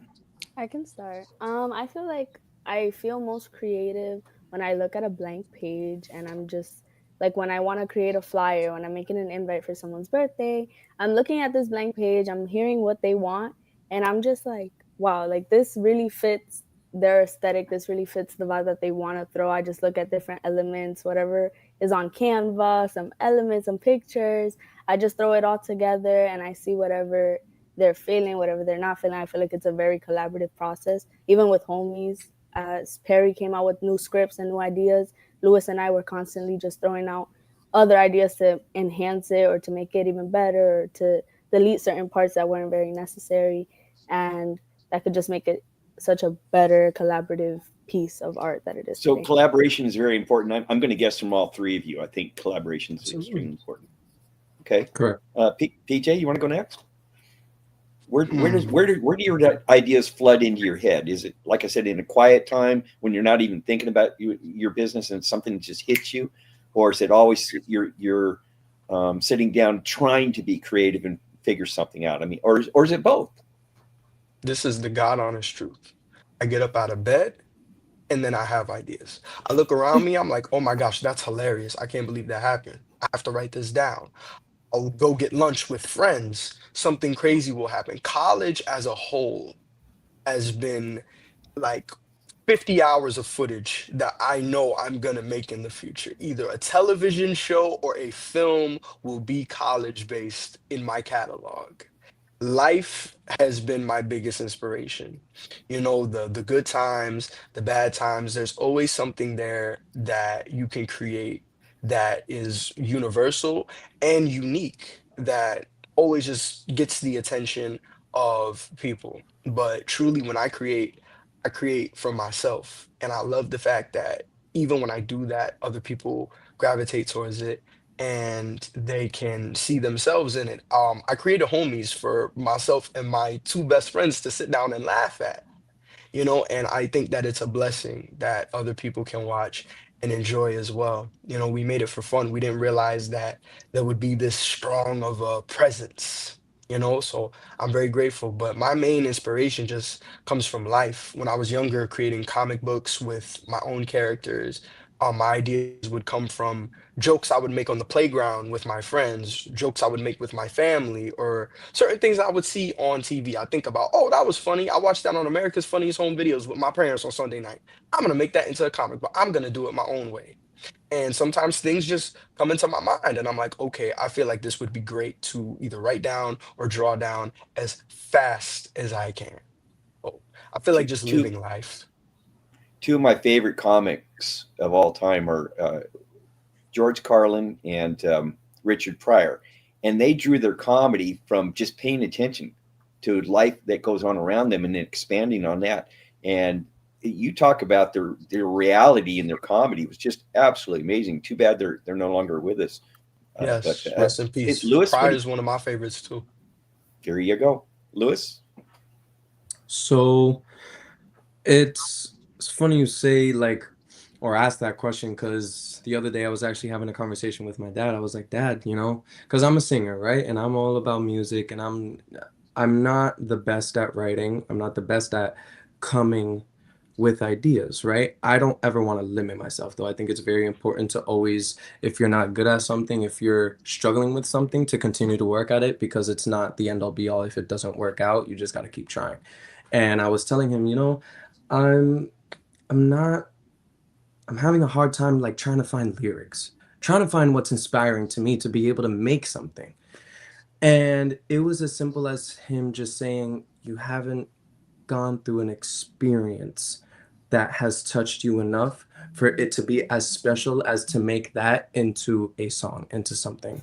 And I would say that is my main drive for anything, is experience. If I have an experience and I want to make something out of it, it needs to be, you know, something very touching, very meaningful to me, very close to me.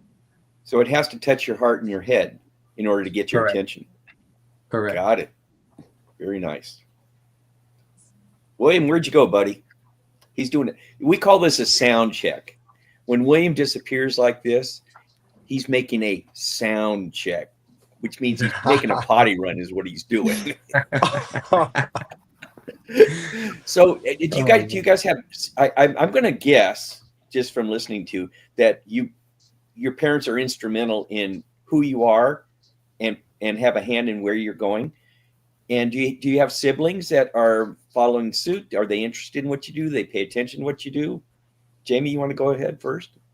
I have so many siblings. So I actually have 4 sisters and 1 brother.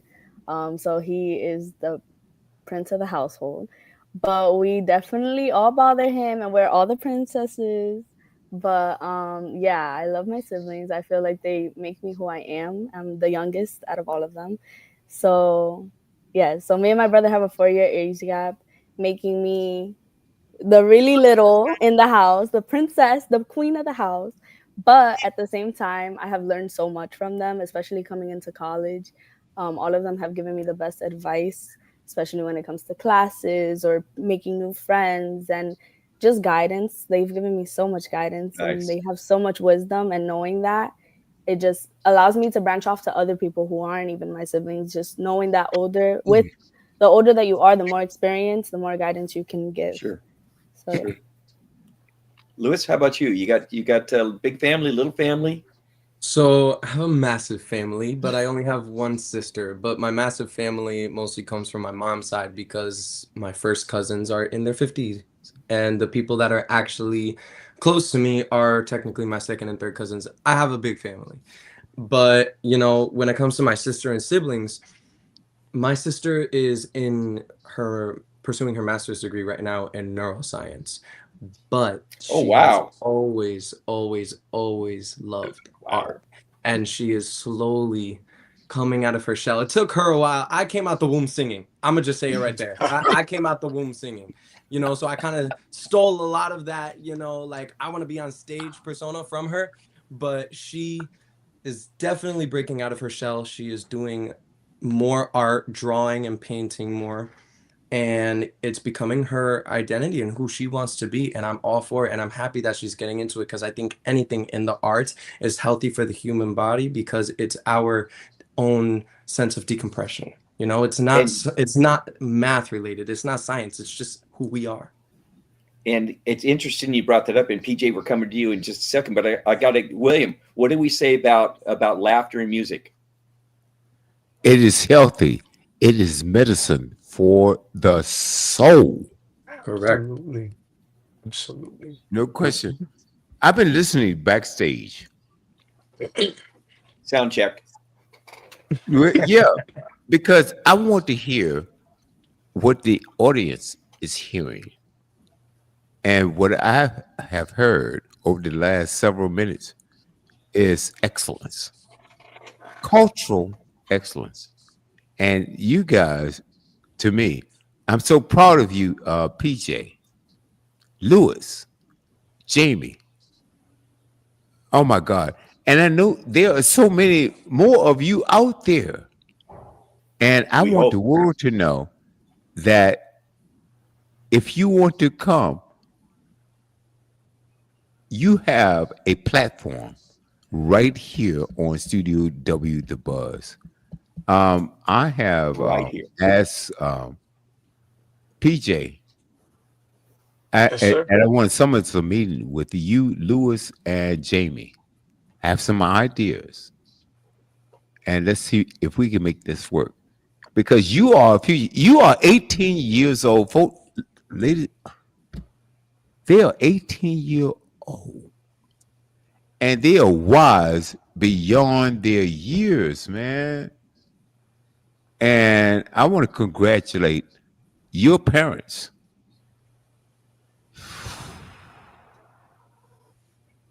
Let it sink in. Mm-hmm. Because Yep. many people don't have the parents that you were blessed and fortunate enough to have. Positive environment. Mike, you already know. We talk about this off air, and Mike has been my friend for more than a decade. And we can talk about that. We don't have time to go through all of that, but we agree that you guys are our future. And let's not talk about indoctrination, because so many people have been indoctrinated and steered to the wrong things. And thank God for you three. And something I'd like to add here that we talk Man, about a lot please, on please, Boomerang please. and on Coast to Coast. And PJ, we got to get back to you because I want to hear a little bit about your family background as well. But one of the things that we preach here, yeah, right, Okay. is No, that we don't. one No. candle. And I'd like you guys to listen to this. If William, would you stop it, please? Okay, I'm sorry. I'm sorry, You got Mike. to forgive him. He doesn't take his medicine. He's supposed to take his Act Right pills, but he refuses to do it. And I'm not taking them. I'm not taking any See? damn. I'm sorry. Doggone Act Right pills. I'm not taking them. That's your problem, Mike. But That's your one problem. of the things we Act like to Right promote pills. here is one candle loses nothing by lighting another candle. I agree. So I'm going to put this obligation on you three to light some other candles to inspire other people. The difference between management and leadership is a one word, and that one word is inspiration. People that are leaders inspire people to be at their best. Managers move things from point A to point B. Be a leader, light some candles out there, and then PJ, give me a little bit of background on your family as well. I have a huge family, 0 siblings. It's just me. Only me. The closest things I have to siblings at my house are my French bulldog Panda. His name is Panda because he's black and white, and my turtle Turquoise. I've had Turquoise since I was 4, and he's still alive and he's doing well. Oh, wow. No siblings, but my mom's side very big. I have aunts and uncles that know about me and I know about them, and we haven't met. Same thing on my dad's side. But I have a great community. I love my family to bits. I do anything for them. Their support, their love, their food. Incredible. Yeah. I miss them. I can't wait for Thanksgiving. And in terms of siblings, I've found my siblings as I've gone through life. Jamie and Lou are my brother and my sister. Their parents treat me like their son, just like how my mom and dad treat them like a son and a daughter. We're family. It's more than friendship, and I'm super grateful and happy for it. Just like this man here has been my brother for over a decade now. Yes. Yes. Man, That's the beauty in life, you know. I find siblings in these two. I find siblings in other friends and people who I consider family, you know. Sometimes family isn't people who are blood. And that's incredible. That's a great thing. You know, who you consider family is who you consider family, whether they're related or not. And those people you pick to be your family, you get to choose rather than having, okay, you got a brother and a sister and those are your siblings and you don't have any choice at all. I mean, William's sister used to beat him religiously. I'm right. Well, Jamie, hey, bud. It sounds awfully familiar, not gonna lie. William has a sister named Emma, and she tunes into our shows quite often, and she's a treat. She's a hoot. And she tells on him all the time. She outs him. Yeah. Oh yeah, she throws him under the bus all the time. Let me Put Emma in the car. Jimmy, you can come in right after this. And I get upset with my sister, okay, because she agrees with Mike most of the time, and that doesn't sit well with me. Jamie, what do you have to say? I need Emma. And then in William, this you got to call tell the right biscuits. now. I think majority is ruling right now, and Oh, I need Emma here to help defend. You know, come on. Hey, William, you have Outnumbered to tell here. you have to tell our guests here. You have to tell them the biscuit story. oh God. Oh, you know, this might be a This be an whole episode. episode. Okay, I'm the Write this oldest of 8. Okay, and I have 6 brothers and 7 sisters, and I'm cooking breakfast for them. Okay, so I'm going in there, I'm hooking up the bacon, the eggs, and everything, and everything, right?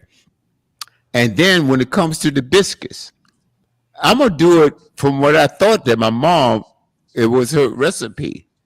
Okay, and so I put the flour in there, the eggs, okay, and so everything. I look at the oven, the biscuits. I mean, look at golden brown, beautiful biscuits, right? And I serve it to the table, and then they bit into it, and they started throwing my biscuit against the wall. They said, "What in the hell? What in the world is this?" I was pissed. I was pissed. I could have been out playing baseball. I could have been hanging with my friends, and I'm feeding these little. I'm not going to say. What? I can't believe this stuff. We're picking up what you're putting down. Starting a we're getting food it. fight. I get it. So Hey, yeah, guys. Sister Emma tells on him all the time. Yes, she does. Oh my God, I can't. I started to block her, but she's my sister. I can't. She's gonna block you using a real brick. Oh man. Hey, Mike, look, I'm not going to expose any of my family secrets again. Okay. Hey guys, oh my goodness, so much fun. PJ, I hope that whatever you took from this broadcast tonight, you might be able to use it in some material. Oh, don't worry. We will be making biscuits in an episode. The homies will be making biscuits. Man, can you believe this? My You blood, need to sweat, my blood, sweat, and tears, and they gonna take. You know what? I have to make an admission. I bit into one of them and I almost broke a teeth.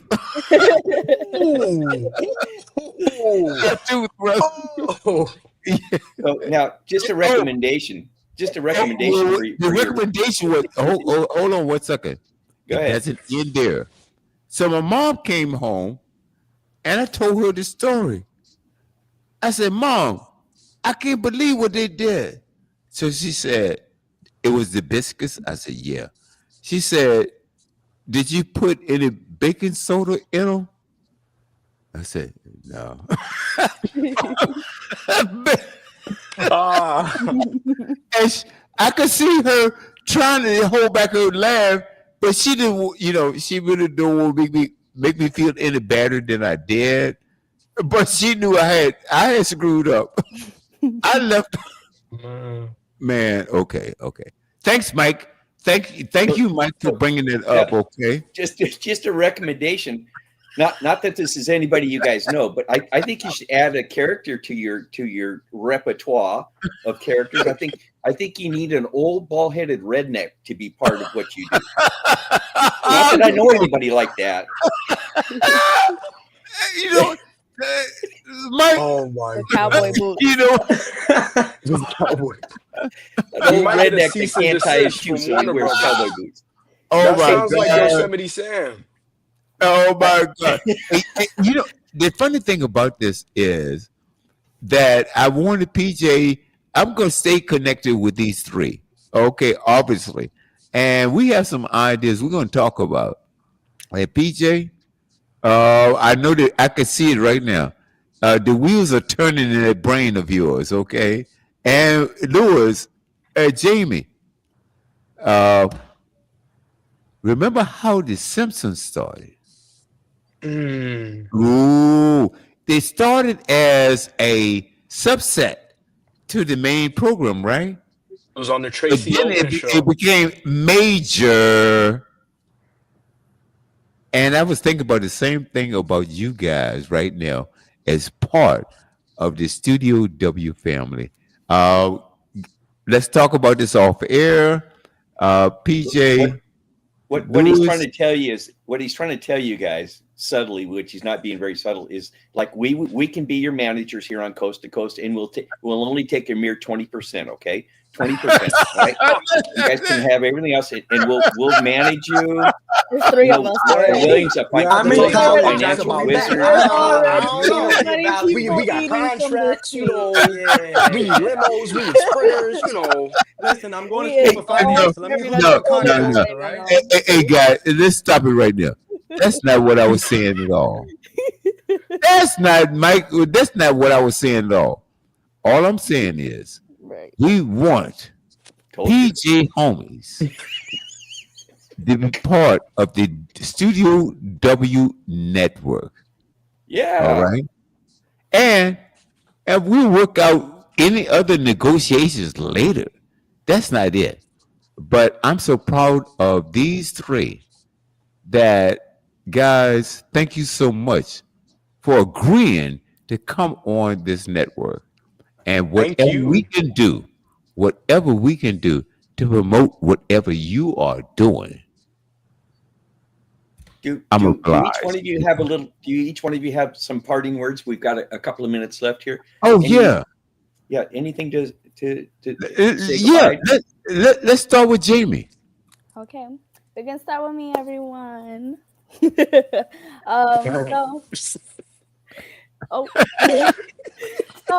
got excited. Uh-oh. Yeah, Camera got away from her. Yeah, he definitely shut down that 20% idea, so now I'm good. All right, so you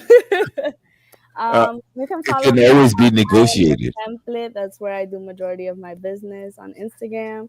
I am the template. I am the template for real. Okay. Yeah, so I would I love it. love to promote that. I would love to talk to you, Mr. Brown, and start promoting you as well. Yeah. Definitely you could reach out to us on Perry Pen Production on Instagram, and you can see all of our new stories that Perry's putting out. Every week we got some type of post out, either a really funny comic or some costumes the homies were just in, which was great, by the way.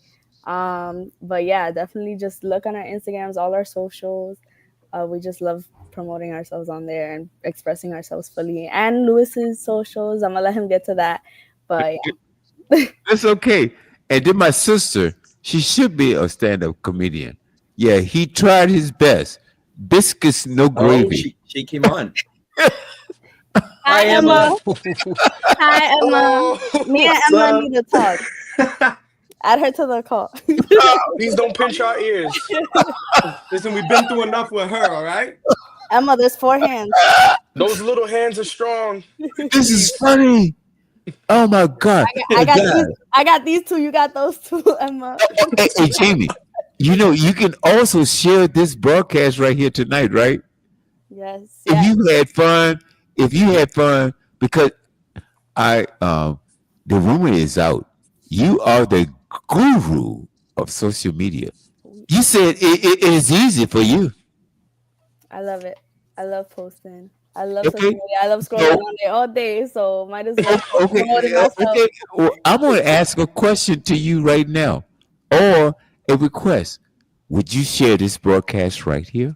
Oh, of course I would, and I have. The last one was posted on all. Absolutely. On all of our pages, we put it right on our Instagram. Oh man, you guys! Excellent. I love you guys. I want to go to Lewis. Lewis. So you know I love you, brother. You know I love you. Listen, man, brother. me and you, You're so friends cool. over here. We business, we music business, all right? Yeah, that's it, brother. You already know. Luis Antonio Artist on Instagram. Right there. All right? Do your thing. Jamie, get your phone. Screenshot. Oh, do what you gotta excellent. do. Oh. Take a screenshot, do what you gotta do. All right. Let's I do post it. covers of songs. I'm in the midst of possibly making my own music very, very soon. Hopefully everything works out.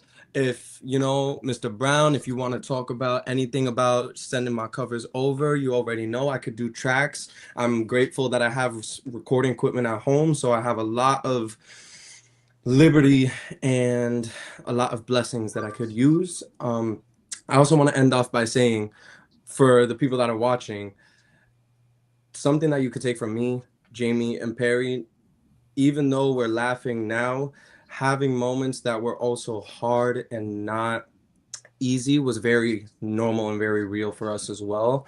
And I think that is also just as important to manage as much as the success that we have, because without the sometimes bickering about ideas, not having, you know, similar views on certain things, but then having to come together and, you know, come back, and then we find middle ground and we are able to produce this beautiful product for you guys that you love, which is called Homies.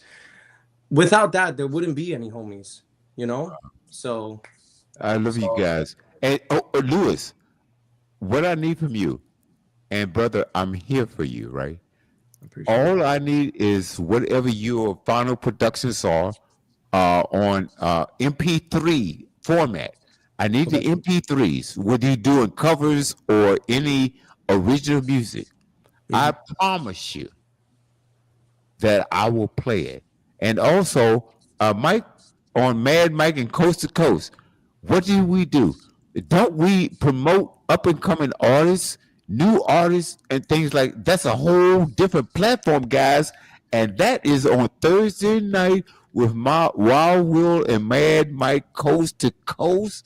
Folks, that is a thing. Lewis, I promise you. Send me the MP3s, and brother, I'll promote you. I appreciate you, Mr. Brown. As a matter of fact, I will bring you on live on that show. Yep. All right. There you go. I appreciate you, Mr. Brown. I appreciate you. Man, look, do you think I'm playing? No. Okay, thank you. Hey, PJ. Yes, sir. You got the final word. Same thing. This is our Instagram account. Perry Please. Penn Productions. Same thing on YouTube. The YouTube is where you can find the trailer to the second episode, the pilot to Homies. I have a short film out called The Simple Things. It was a compilation of everything that went down our senior year of high school. Very, very passionate. That one was dedicated to my dad. I put it out on his birthday. Man. And you could follow my Instagram account, my regular Instagram account. It's at PJBDrawn. That's where I put up any type of artwork that I do that's not related to Homies, other pieces of art. I create photography, everything. And if oh yes, sir. How long is the video you made for, what did you say, for your dad? Oh, my short film. My short film comes in around 30 minutes, between 30 minutes and 25 minutes. William? Wow. Mike? You know how to do that. Now, when I told you about these three, and I told you how I was excited to have PJ and his homies on, do you understand why? You understand why I was so excited? I love these three young adults.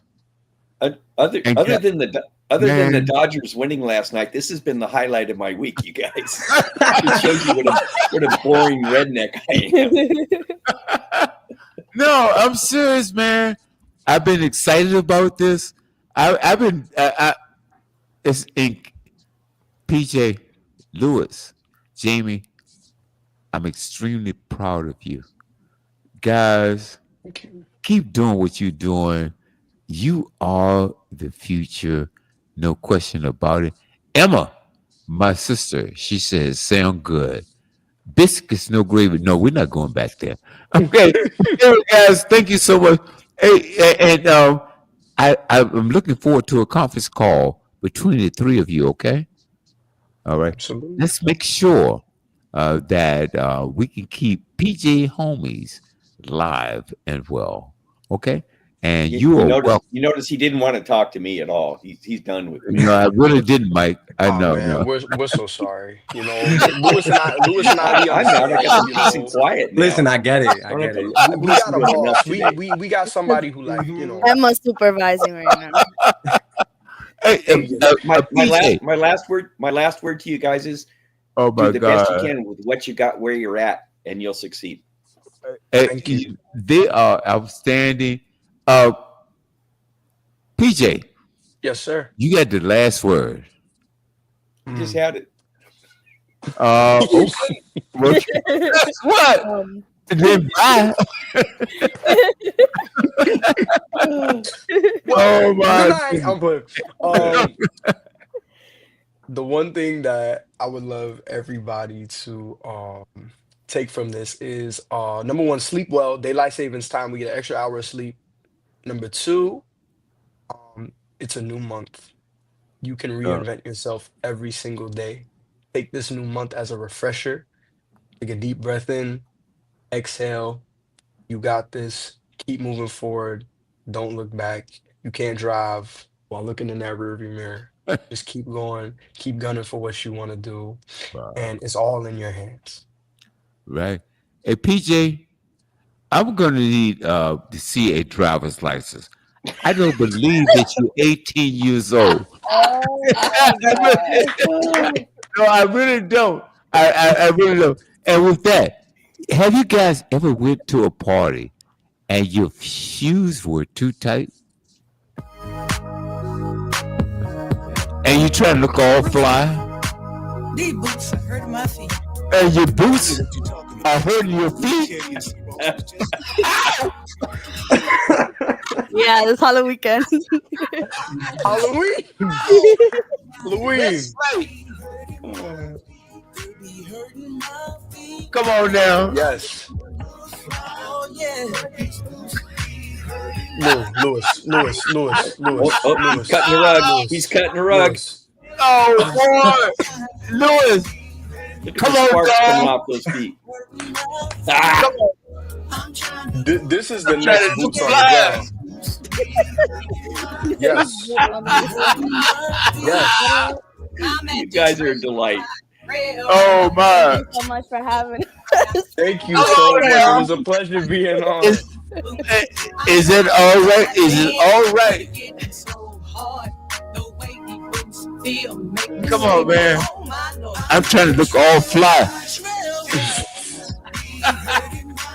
Oh, my paper. This is the Buzz, baby. Studio W, Global Radio. Thank you, guys. Hey, very much. This has been a delight. Thank you. Thank you. It was very nice to meet you. Hey, love you Very guys. nice to meet you. But I'm telling you, I'm trying to look fly though. Hey, Mike, be quiet. I'm trying to look all fly. Yeah, you got to try harder. Right, Emma? You got to try harder. My God. No, you guys don't understand. Trying to look all good, but doggone, man. Oh. Hey.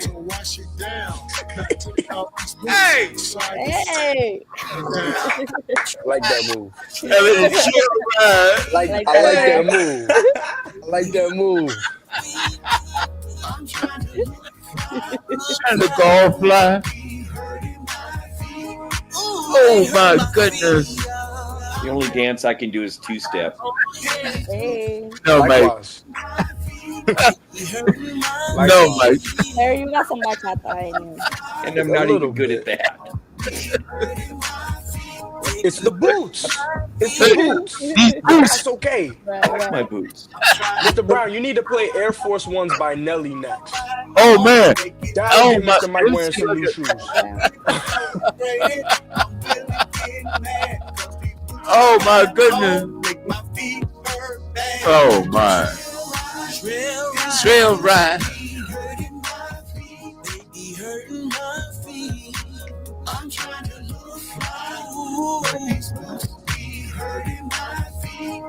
Hurting my mind. I'm in the trail ride.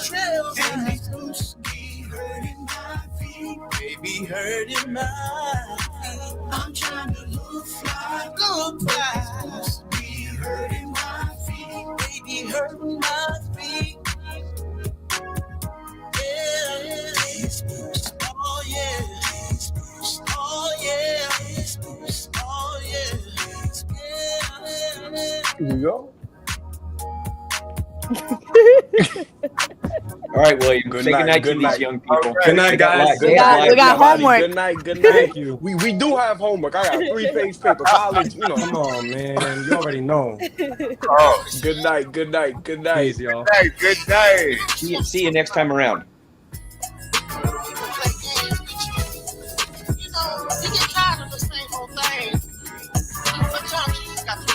Hey guys, hey, I enjoyed it. Hey Mike, thank you so much. What a great show. Always my pleasure. Oh, my pleasure, my friend. Just like they say, girls just wanna have fun.